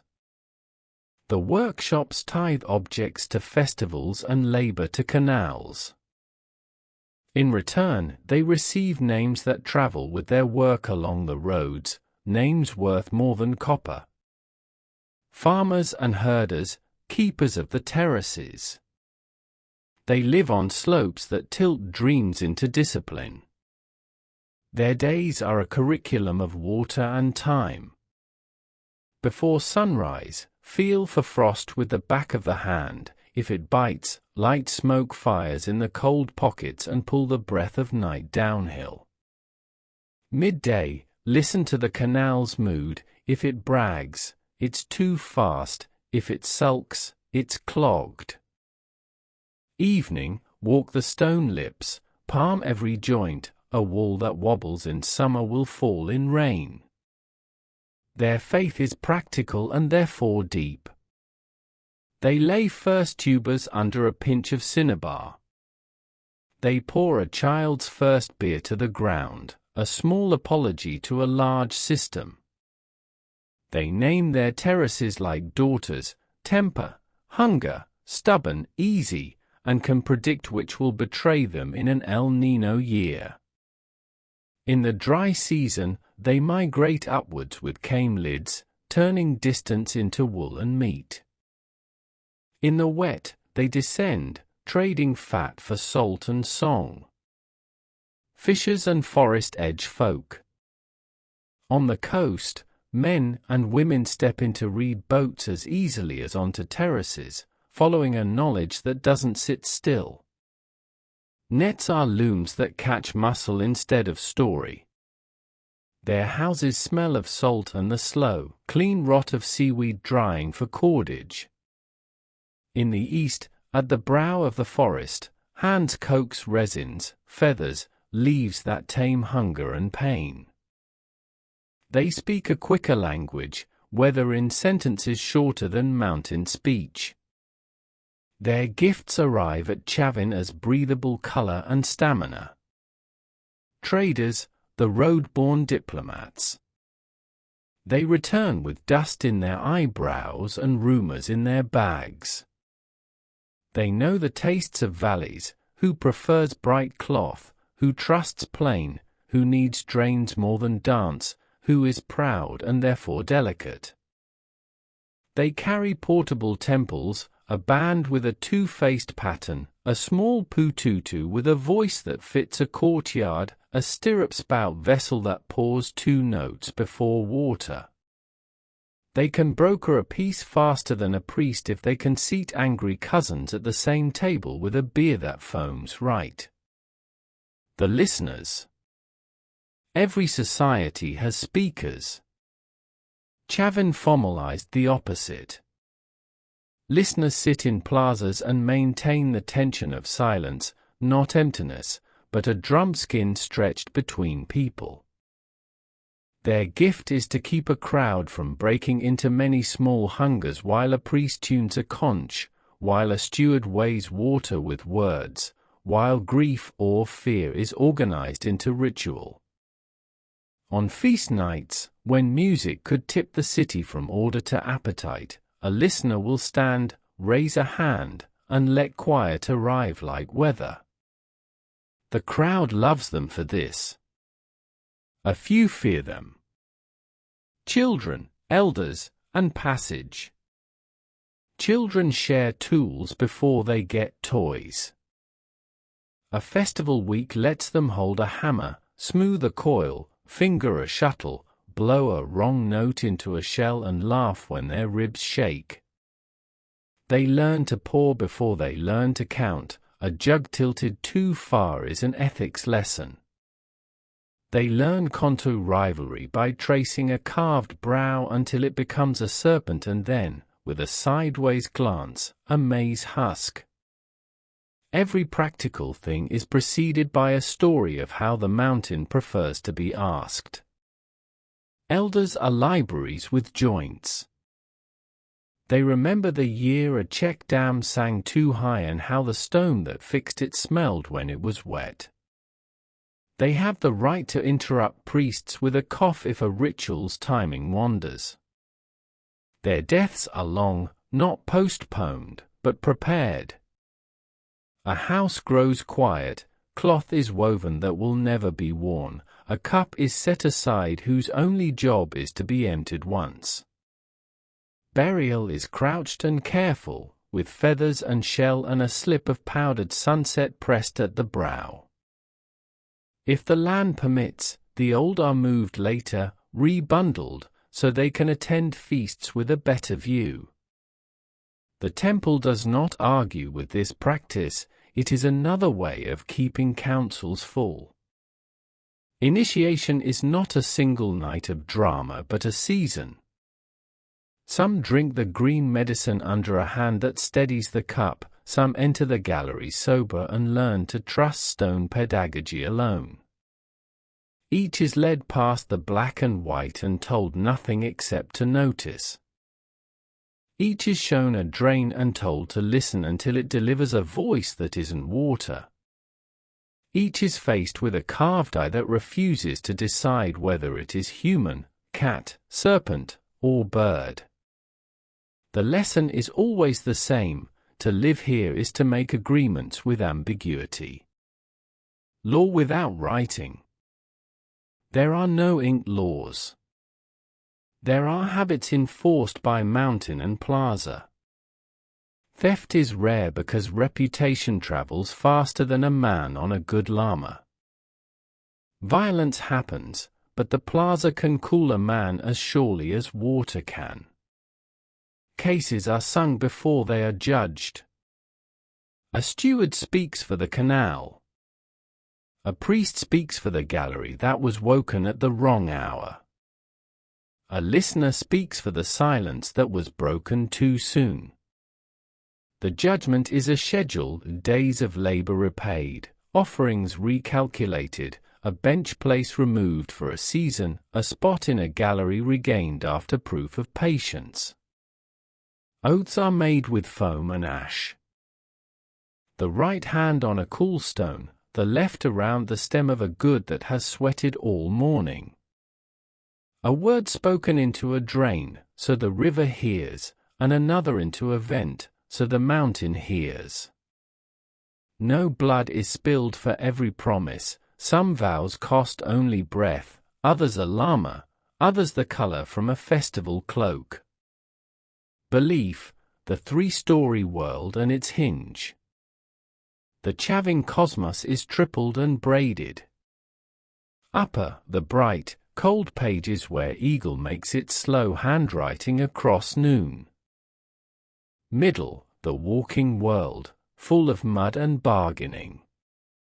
Lower, the wet archive beneath stone, where Cayman logic and seed patience live. The lanzon is the hinge pin, a bolt through all three layers, a blade that does not cut but fastens. The staff-bearer holds verticals in its hands the way a steward holds schedules. Upstairs and downstairs are both true. Here is the place where they speak. The animal grammar is not decoration. Jaguar is the clause about courage and hunger. Serpent is the clause about time and water. Eagle is the clause about distance and perspective. Merge them and you have a sentence about leadership. Put maize leaves into the mouth, and you have an essay about prosperity with teeth. The people live inside these syntax trees without needing names for them. Huacas, places with memory dents in them, are everywhere, a boulder with a vein that resembles lightning, a spring that never runs bitter, a lintel that returned a shadow at the right hour. The year frost nearly ate the terraces. They are saluted with small offerings, a strand of hair, a flower dusting, a feather stuck into a crack so the wind can borrow a little color. Sacrament and sobriety. The cactus medicine, boiled long until the broth remembers bitter sun, is a tool, not a pastime. Used in the dark belly of the temple to teach a body what stone already knows. Used on the field's edge when a steward must decide whether to open sluice early. Used by a grieving woman to let the river say back to her what words cannot. Yet most ceremonies run on breath alone. Silence tuned, light shaved, conch-aligned, drain in voice. The sacrament is the architecture. Festival and redistribution. Feasts are the cities are the law. Redistribution happens under drums. Prestige is paid in bowls and measured in quiet after. A valley that brings a beer that foams obediently is granted first water next planting. A herder who arrives with fat llamas is given a seat several hands closer to the black and white. A workshop that presents a necklace that improves faces wins the right to learn a gallery's newly tuned note. Games happen that rehearse politics without drawing blood. Tug of drain, two teams on a rope, pulling not for strength but for angle, watched by stewards with smiles that are almost proud. Shadow chase, children following a moving lintel line with ash on their feet, learning to see when the mountain leans. The god is present not as a threat but as a scale. If the plaza hears itself correctly at dusk, the feast has pleased. Gender, tasks, and authority. Work here is not owned by a sex, it is owned by competence. Women weave and steward, carve and sing, sit as listeners and sometimes as edge walkers when their lungs are loyal. Men cook and nurse, quarry and count, tune galleries and sometimes spend a night with the cactus to learn patience the way some learn rage. Authority accrues to those who can keep a schedule under weather, pour without waste, and hold a crowd at the temperature required. Children respect those who can turn a wrong note into a right shadow with a tilt of shell. Debt and bondage. There are debts, as there must be where water is rationed and stone eats time. They are paid in days, canal repair, terrace wall, plaza sweep, gallery cleaning that leaves the air fit for gods again. Captives exist, taken in skirmishes with valleys that refused drains and wanted canals to be their own private weather, but they are usually absorbed into work rather than staged for terror. A society that depends on many hands prefers to teach hands use. Story as currency. The best currency remains story. A trader returns with a coastal tale of sea that turned warm in winter and fish that fled. The priest turns it into a caution, watch your drains. A steward turns it into policy, double-check dams this month. A weaver turns it into a pattern that flashes between fish and serpent and cloud. A child turns it into a game in which players must cross a plaza without stepping on the worn stones. The story enters circulation and buys resilience. Crisis rehearsed. When disaster comes, as it always does, because mountains chew and rivers answer with their mouths full, society performs the script it has practiced. The listeners stand. The conches choose their corridors. Stewards speak lists. Workshops down tools and pick up stone hammers. Priests tune the drains with their voices. The plaza becomes a lung that breathes in panic and exhales order. Later, when the water has receded and the ground has admitted nothing essential was lost, the feast is not celebration but inventory of gratitude. Names are sung, of a check dam that held, of a wall that flexed, of a woman who saw a crack by its sound, of a child who ran with a message faster than a man with a llama. The sacred grammar, domesticated. The doctrine of metamorphosis, that a line can be two animals and a season can be two moods and a person can hold two truths, leaves the temple and lives in houses. a spoon handle that is also a cat, a loom weight that is also a serpent, a door lintel that wears two shadows so a child learns to count light as well as time.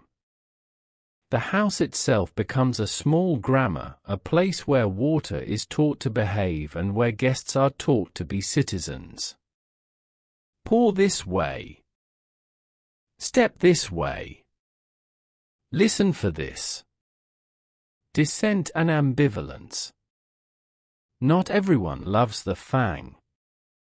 Some prefer clean faces, some fear the galleries, some mock the conch and its habit of making a crowd think as one. They are allowed their grumbles. They are given jobs that sharpen their virtues, keeping ledgers at storehouses where numbers love straight lines, watching canal gates at night when ambiguity sleeps. A city that lives by and can hold a few oars without coming apart. What holds it together? Not terror. Not a blade. A set of satisfactions, water that arrives when called, beer that behaves, music that smooths the plaza's hair, images that keep training eyes against foolish certainty, feasts that rehearse politics without breaking teeth, stories that pay for tools, work that feels like speech, silence that is useful. By ca 400 to 300 BCE, this sacred grammar is so domestic that the temple is almost a reminder rather than a necessity. That is power in its ripest form, when the center can leave the room and the room continues to rhythm correctly. We have met the people, the calibrators and measurers, the hands that educate gold and stone, the keepers of terraces and nets, the brokers, the listeners, the children entering the black and white with eyes wider than mouths, the elders who cough when a ritual wanders. We have learned how belief is plumbed and poured, how it wears fangs without needing to bite, how it speaks river in the grammar of cloth. The door ahead opens into harder light. War and politics. Not pitched battles with iron thunder, that would come centuries later in other mouths, but skirmishes of canal and pass, feints with trade and pride, a theatre where fear and prestige are instruments and where the temple's music is sometimes used to harden a heart instead of soften it. Tactics, raids, diplomacy, and the few famous blows that made names out of valleys. War in the high Andes is made of distance and edge. A cliff that smiles at you in sun bares its teeth at night. A pass is a throat one village can close with a single stone fall. A canal is a hostage that belongs to everyone and to no one. Chavín did not field phalanxes that shone like fish, it tuned fear and prestige the way it tuned water and sound, and when those failed, as they sometimes did, the valley learned where to place a sling stone and when to empty a storehouse so it could not be taken. The passes, doors with tempers. Politics begins at the passes, stone doors that the mountain allows people to borrow. He who holds a pass holds a season. Caravans are arteries, choke one, and a coast town forgets wool, a high valley forgets salt, a forest edge forgets cloth. Chavín preferred to own passes with ritual rather than with guards. A cairn at the crest, a small huarca with feather and shell, a once-a-month procession that reminded the road to behave. Most years, that was enough. In lean years, it wasn't. When a pass was contested, the first blows were not stones but stories. Traders whispered that the northern route had grown unlucky, a word that meant ambush without committing to it. Priests widened a festival at the safer crossing, stewards redirected caravan schedules the way a canal is redirected, slightly, decisively. If a rival valley still insisted on tolls, the plaza rehearsed and then performed a stare, the conches sounded at dawn, the tenon heads got washed, the black and white drank equal light, and a delegation climbed with quiet behind them like a train. Often, the mountain had been sufficiently impressed before a sling was ever swung. The water wars, soft sieges. The most dangerous conflicts were fought with sluices and schedules. A canal mouth can be silted by night, a check dam can be accidentally given a note too high. The victim wakes to fields that either drown or starve. Marching to the offender's plaza with weapons is foolish, the slope fights for the home team.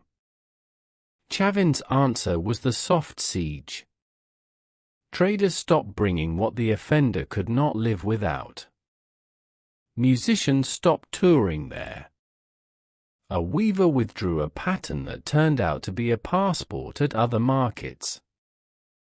The town discovered that a style could be a blockade. When even that failed, the temple authorized water theater. At midnight, stewards walked a canal with lamps and chalk, reading the slope for sabotage while a small choir sang the drain tuning song. Neighbors heard the music and understood, we know you hurt the water, we can fix it, and we can tell everyone how. Reputations bled out faster than cisterns. Weapons and nerve. When stone finally met bone, the tools were old and persuasive, waraka slings with braided cords that hummed at release, throwing spears with fire-hardened tips, clubs that were also statements, shields of cane stiffened with hide, caps and quilted cotton that turned a sling stone from a message back into a bruise. Raids were aimed at storehouses, llama strings, and field edges, never at plazas if the raiders wanted to trade again within a decade. To burn a plaza was to exile yourself from the language everyone else still spoke. Chavín used fear with artisans' finesse. A raid would begin with pututa blasts thrown against a cliff so the night learned a second wind. Masks, half human, half cat, appeared at the canal bank where a watcher would most likely blink. A line of oily torches told the river, roar now. When the defenders formed, the raiders were already elsewhere, leaving marks, a carved fang on a lintel, a serpent scratched into mud, that said, we were here, and we could be orderly about being terrible if you insist. Deterrence by splendor. Power here is measured partly in how well a stone keeps its promises. The best deterrent Chavín possessed was competence on display. A rival delegation climbs the last switchback and enters the black and white. The galleries answer the conches with old voices, drains speak in bass instead of panic, the circular plaza returns a clean echo, the lanzon smiles in a way that convinces knees. No boast is spoken. The message is nevertheless explicit, we have taught stone to obey. Consider what we could teach your fear. Gold, too, had its politics. A woman walks into a quarrelsome market wearing earspools that carry sunlight between them like a bridge. Faces tilt. Prices improve. That's diplomacy. The theater of procession. On the eve of negotiation, processions took the streets like rivers that had learned choreography. Musicians led in pairs of notes, two rivers, dancers wore split cloaks, black and white, stewards paced with measuring cords visible, edgewalkers masked just enough to keep the gods interested. Children were placed at corners where strangers would expect guards, and the children were given bells. The sound was more effective than spears at telling strangers they were being watched by a crowd rather than a man. At the meeting itself, silence did half the work. Listeners stretched it, priests colored it, stewards measured it. A valley demanding toll spoke first, always allowed to be louder than was wise. Then the conch called from within a vent, and the mountain appeared to answer from the wall. "We don't believe in your God," came the predictable reply. "You don't have to," a steward said. "You only have to believe in gradients." Maps of water-time were produced like knives that cut bread. Captives, oaths, and return. There were captives, men and women taken when a raid found arrogance asleep. Chavín preferred to spend them into work rather than into fear. A captured slinger was placed on a canal, still lethal, but now to silt. A stolen herder was given a small string of llamas and a road to learn so his feet would forget their old loyalty. Those who would not be taught were traded far away for ceramics and leaf and rumor. Distance tames temper. Oaths were sworn with water, not blood. Hands over a sluice. Words into a drain, then into a vent. If we betray the schedule, may the canal remember our names in stone. Some laughed at the poetry. None laughed when the canal later spoke in flood and washed only the betrayer's terrors because the stewards had learned how to aim mercy. Rivals and anti-Chavín. There were valleys that refused fangs. "We want gods who do not grin," they said, and carved faces that stared straight, untroubled by serpent hair. They tuned their plazas for clarity, not or flat walls, square courts, clean echoes. And yet their drains looked suspiciously clever, and their weavings began to hide second animals in first. They were anti-Chavín in speech and Chavín at the wrist. Trade does that to the pious. A more serious rival gathered along the north coast, lords who loved straight lines and big courtyards, who preferred lords to listeners, guard posts to portals that taught. They taxed in copper and fish, not in labor days. For a while, their markets glittered louder. But their drains misbehaved when warm water came early from the sea, and they had to borrow Chavín's gradients in the end. Prestige bent like a reed and pointed uphill again. The sudden blows. There were, now and then, raids that tried to be wars. A coalition from 2 valleys to the south and 1 to the west decided that the temple's fame was a tax too steep. They climbed at night under a moon that pretended to be cloud. They cut the East Feeder Canal, rolled stones into the circular plaza, painted the black and white with mud. The city woke, yes, but choreographed.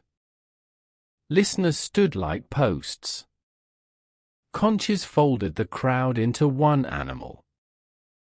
Stewards sealed 2 galleries and opened 2 sluices. Water roared through stone and drowned torches. The invaders needed more than defenders did. Sling stones began to hum. The coalition broke on corners designed to make strangers hesitate.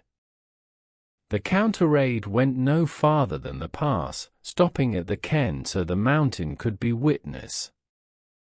A week later, the Southern Valley sent grain-marked voluntary and asked for a schedule for their canals. The blow had been sudden and ruinous, but it was followed by repair rather than boast. That was the difference between a theater and a grudge. Factions and the city's own weather. Chavín itself argued. Edgewalkers sometimes wanted or pushed louder, stewards wanted schedules that didn't need trumpets. A season came when the cactus medicine was overused and 2 rituals wandered so far into midnight that planting slipped a week. Stewards coughed. Elders coughed louder. A year later, the priestly calendar had more daylight in it. Another season, a storehouse tally went soft, a goldworker's nephew had weighed favor into the scales.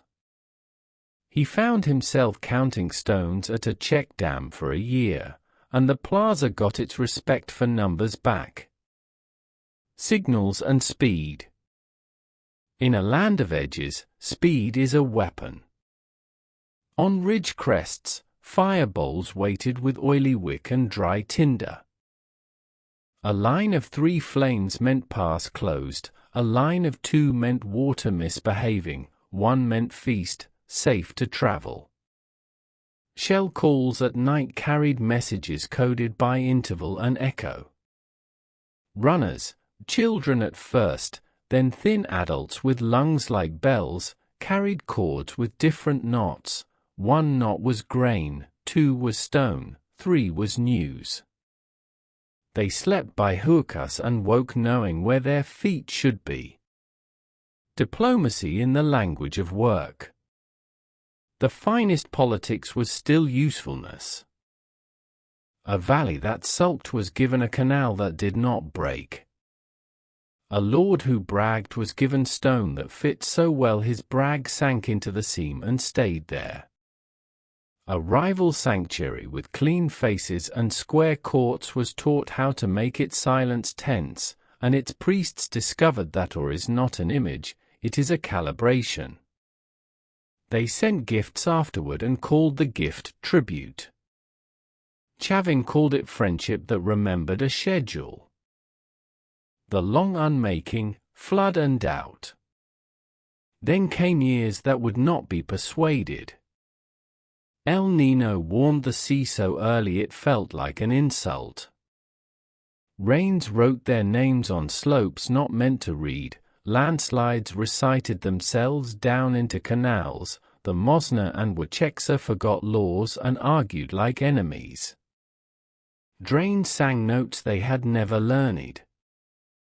The new temple's ducts swallowed mud and returned silence. The circular plaza filled with brown water that tried to be a lake. The city held, because stone that was taught remembers, but holding is not the same as convincing. Pilgrims came and still saw splendor, but 2 galleries were sealed for repairs that took too long. The conches did not return a strong second voice in certain rooms. The Lanzan kept its smile, but people began to interpret it differently, not as a bolt fastening 3 worlds, but as a blade that had failed to cut the flood's argument. The temple's greatest weapon, all that functioned, was nicked.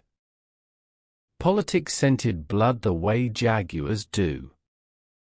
Rival sanctuaries boasted that their flat-faced gods preferred clarity and kept dry.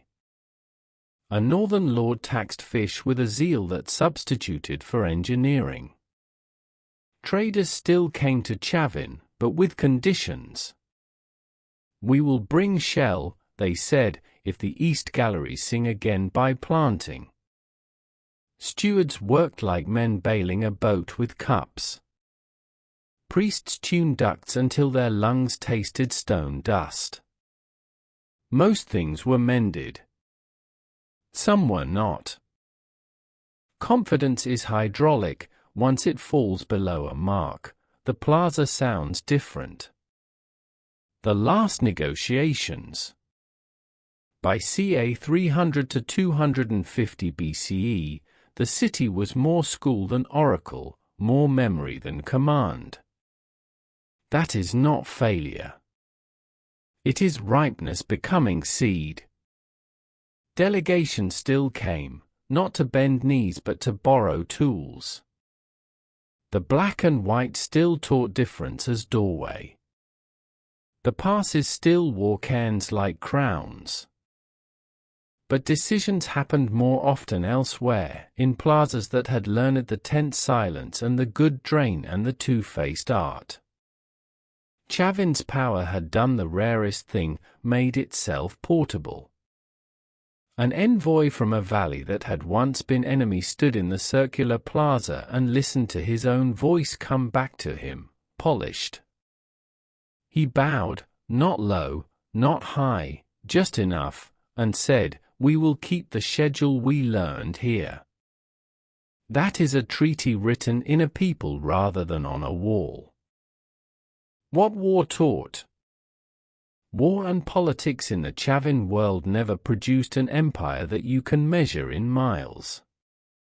They produced something harder to erase, roots that prefer to exist, drains that prefer to hold, plazas that prefer to listen, images that prefer to be read twice, and people who prefer to solve before they strike. Enemies trembled most not at fangs but at function. The sharpest sword was a canal that arrived on time. We have reached the hinge. The last part of the story belongs to legacy, how the images traveled without their stones, how the drains became custom, how the black and white's lesson keeps returning whenever a society must choose between or and how the temple's music is still audible where a wall learns to speak. ChatGPT 13s 6. Influence and afterlife. What remained after 200 BCE? When the Pututu's last note thinned in the galleries and the drain spoke in hush rather than bass, Chavín did not end. It enrolled the future. The temple stones kept their own counsel, yes, and the pilgrims thinned, but the grammar they'd learned walked out, folded into cloth, hidden in rims of bowls, tuned into village courts, and kept teaching valleys that would never see the confluence. The staff, the fang, the braid. Icon first. The staff-bearing deity, fangs tucked into a complicated smile, hair running to serpents, eyebrows like stalled lightning, slipped its body from granite and learned to live in other materials. On the south coast, painters found ways to make two colors argue like rivers and resolve into that same composite face. Far to the high plateau, a later century set a sunken court and populated it with eyes that remembered to look both up and down. Still later, a state that loved order stamped a staff god across textiles and wood, repeating a truth Chavín had earlier pronounced: power lives at the hinge between worlds and carries verticals in each hand. The fang survived not as threat but as vocabulary. It tucked itself into lip lines, maize husks, borders of garments. You could wear warning without becoming it. Children traced a brow and found a serpent, traced a serpent and found a stalk, traced a stalk and found a mouth that could bless or bite. Contour rivalry outlived the galleries, because ambiguity outlives every priest. The portable court. Architecture went traveling. No one could pick up a mountain's throat and carry it, but they could carry the rules that shaped it. Villages carved sunken plazas to hold sound the way a bowl holds water. Some built U-shaped terraces that faced a horizon their own mountains chose. A few learned the pleasure of a portal with two tempers, dark stone and light, so that every procession rehearsed difference as doorway. And everywhere that habit landed, music changed. Shells were still blown, flute still tried notes against stone until the wall returned the one that felt like agreement. Even when the icon shifted faces, the acoustics remembered its first language. Water that remembered its lessons. Hydrology is the most stubborn legacy. In valleys that forgot Chavín's name, canals still kept Chavin's schedule. Check dams sang in low notes when they were healthy, and stewards who had never seen the black and white still listened with ribs to know when a sill had turned sharp. Farmers taught frost to pool in stone pockets, built smoke traps for cold, shaved channels to that forgiving 1 in 20 gradient. In drought, the old songs about opening sluices early resurfaced. In spate, villagers performed the lamp-lit walk along embanked water, chalking where the river would be persuaded in the morning. The temple could close, drains would keep preaching. Hands that kept speaking. Crafts carried the accent long after the choir disbanded. Stirrup-spout vessels matured into whole dialects. On one coast they grew shoulders like storm bellies, on another they tightened into pores that could whisper water to the last drop. Gold kept flowing under hammers, earspools that caught daylight between them like bridges, pectorals where two animals share one line and never fight for it. Weaving kept its binary, 4, 8, 16, 64, so that cloth told stories that flashed with a tilt. Even new peoples, with new gods, reached for old habits when they needed their images to hold more than one truth. Workshops far from the confluence still put a pebble and a feather on a shelf before touching metal or clay. Tools still got swept at day's end so hurry wouldn't stain tomorrow's work. A child's first lesson in pouring was still an ethics class. Tilt too far and you waste, too little and you starve your neighbor's cup. Roads that prefer to exist. Trade paths learned inertia. One footstep becomes a whisper, 100 seasons a sentence, 1,000 a law.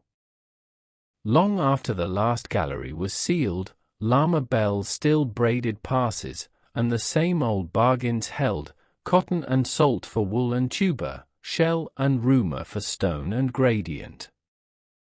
Market days in far towns featured two-note shells and two-faced bands, and the pourers at beer jars still made two small sounds, rivers remembering their old quarrel, before liquid began. A style had become a passport. The politics that chose usefulness. Chavin's soft imperialism, persuasion by function, outlived its temple. Valleys learned to measure a stranger not by his god's grin but by his drains. Councils listened to silence the way others listened to claims. Festivals continued to redistribute as a kind of law, prestige measured in bowls and schedules, not blades.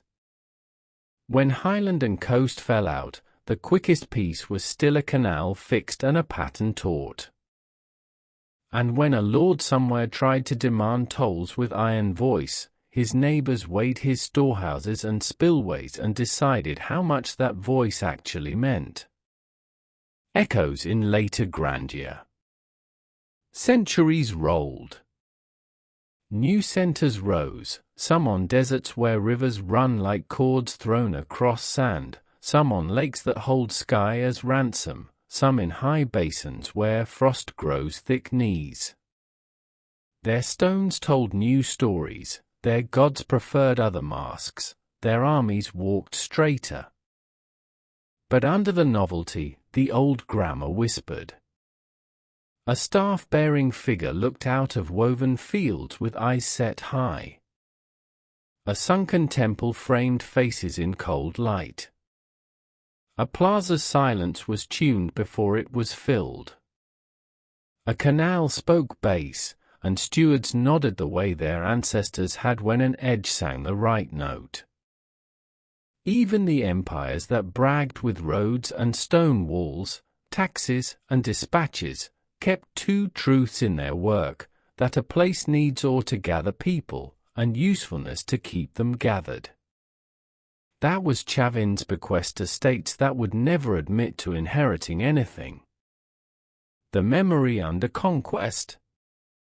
Time leaned, and strangers from far oceans wrote new alphabets across the land. They asked where the old oracles had stood, villagers pointed to springs and courts that still listened.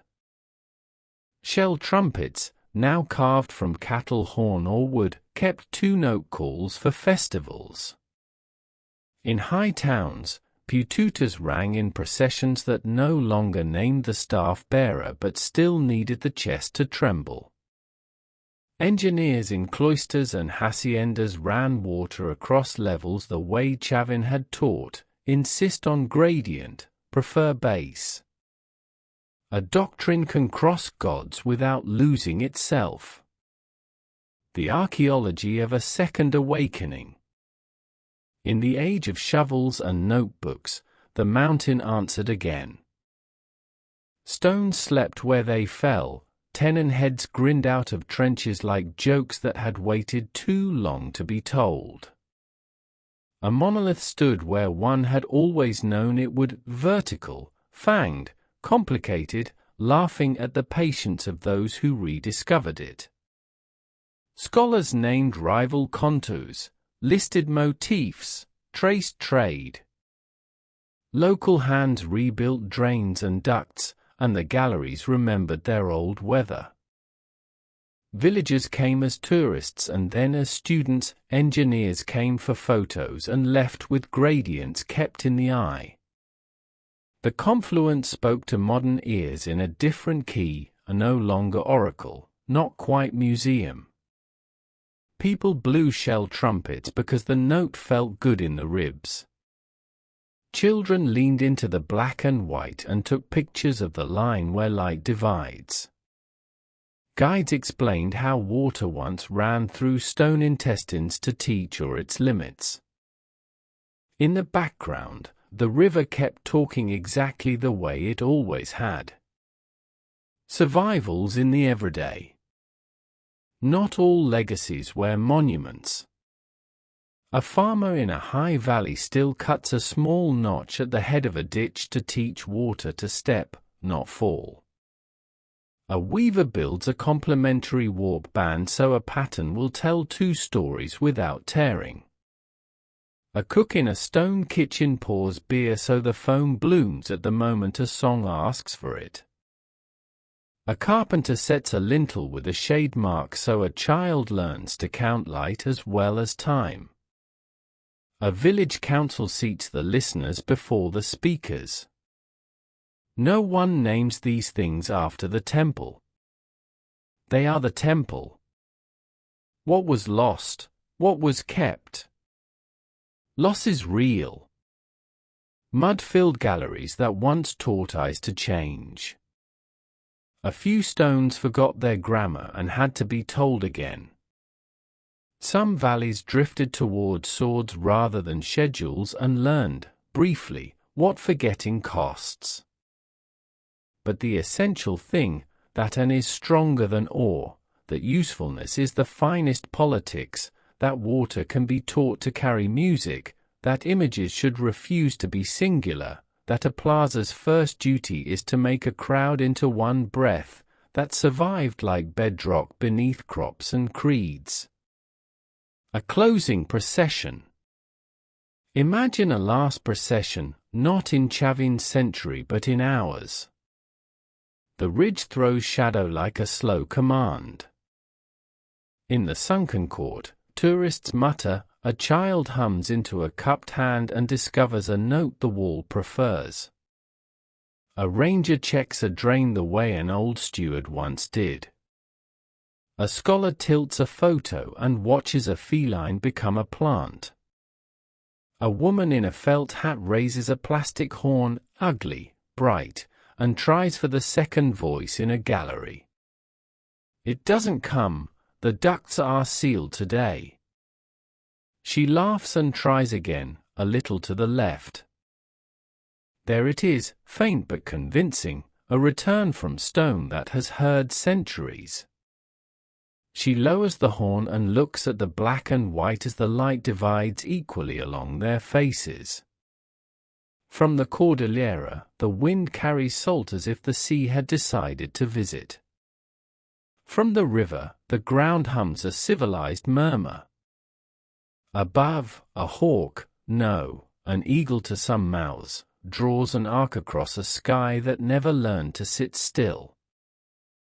Below, a tourist's heel sends a pebble skittering, it stops against a groove carved when shadow was a calendar.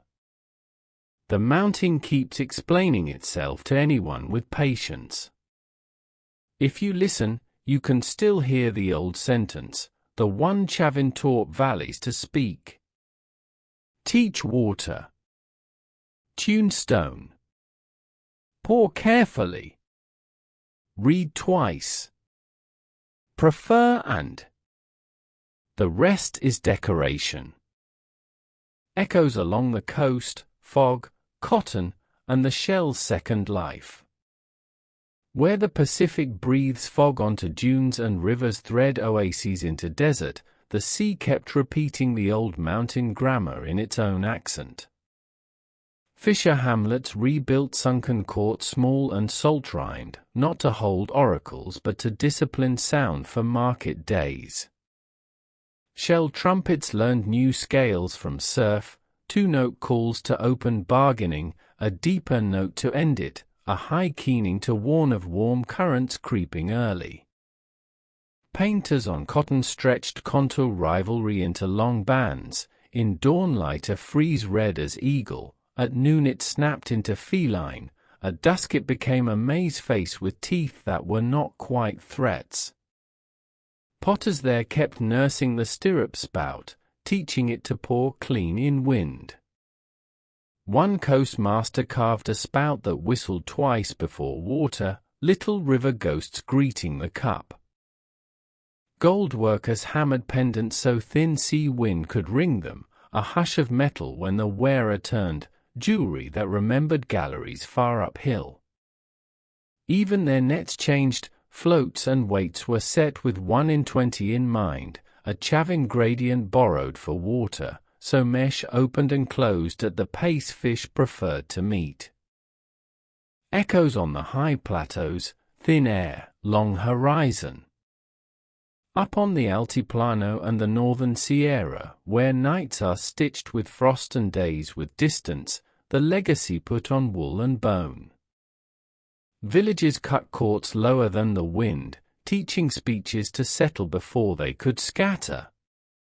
Stewards measured canal mouths with thumb widths of ice. If a rim glazed before a certain star rose, the sluice was wrong and the winter would lecture them. Weavers in that sharp air leaned fully into complementary warp, bands that flashed two truths with a tilt, hand-held versions of black and white. On festival days they raised staffs with stacked creatures, serpent root, feline middle, bird crown, so the tripled world stood visible against sky. And music, bone flutes thin to a sweetness that could carry over miles. A man could play a single steady tone and by the way a far rock returned it, know if a storm squatted beyond the ridge. The old temple had been their conservatory, the slopes their recital hall. Echoes at the forest's brow, wet light, bright leaf. Where the Andes lean east and the sky grows heavy with green, the inheritance flowered in color and stamina. Featherworkers plaited small tempests, macaw and oropendola arranged to read one way in shade, another in sun. Resin burners learned to draft smokes that kept biting insects polite without insulting the gods, sweet resins for upper-world rites, bitter for underworld talk. Potters made dark, tight-bodied jars that kept leaf patient on long walks, the profiles set to the same S-curves water loves. Some sanctuaries here preferred faces without fangs, yet their court still sat slightly below the earth's impatience, and their stewards still listened for basin drains. A weaver woman at a green village edge taught her niece a band with river on one side, serpent on the other, and said, "Tilt it when men argue." Echoes in governance, silence first, then schedule. Long after the mountain's galleries quieted, councils across valleys opened with listening. Speakers waited for a tensed hush, the old drumskin, before casting words onto it. Oaths still paired breath with water, a vow into the air where hawks write, a vow into a ditch that remembers. Laws remained portable, pour this way. Open the sluice on this star. Seat the rivals side by side at beer. When strangers tried to tax with loudness alone, towns weighed their drains and storehouses and let the verdict fall there. Echoes in craft genealogies, names that move like caravans. Artisans began to carry lineages of hands the way priests carry stories. I learned my curve from a woman who learned it from a man who slept once in the black and white. My teacher's teacher drilled greenstone with sand blessed at a confluence.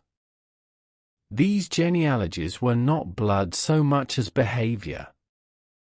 A pot that poured right could be cousin to a check dam that sang low, a necklace that set light walking could be sister to a gallery that returned a second voice. Family meant things that held. Echoes in everyday rites, house a small grammar. Houses everywhere tucked the doctrine into corners. A lintel scratch to catch a solstice ray. A spoon handle that becomes a cat when you need courage to taste a bitter remedy. A hearth notch that teaches smoke the polite road out. A door threshold a finger lower than the floor, so steps remember humility and spill less beer. Children grew up with these quiet laws and called them the way the house is right. Echoes in forgetting, and returns. There were eras when fangs went out of fashion, when straight faces and flat plazas claimed to make clearer promises. Some of that clarity held. Much of it cracked the first time Flood rehearsed its old argument. Then towns went spare in their pride, fetched a listener, retuned their plazas to tense silence, shaved their drains back to 1 in 20, and remembered to read twice before naming a thing. Legacy does not break, it waits.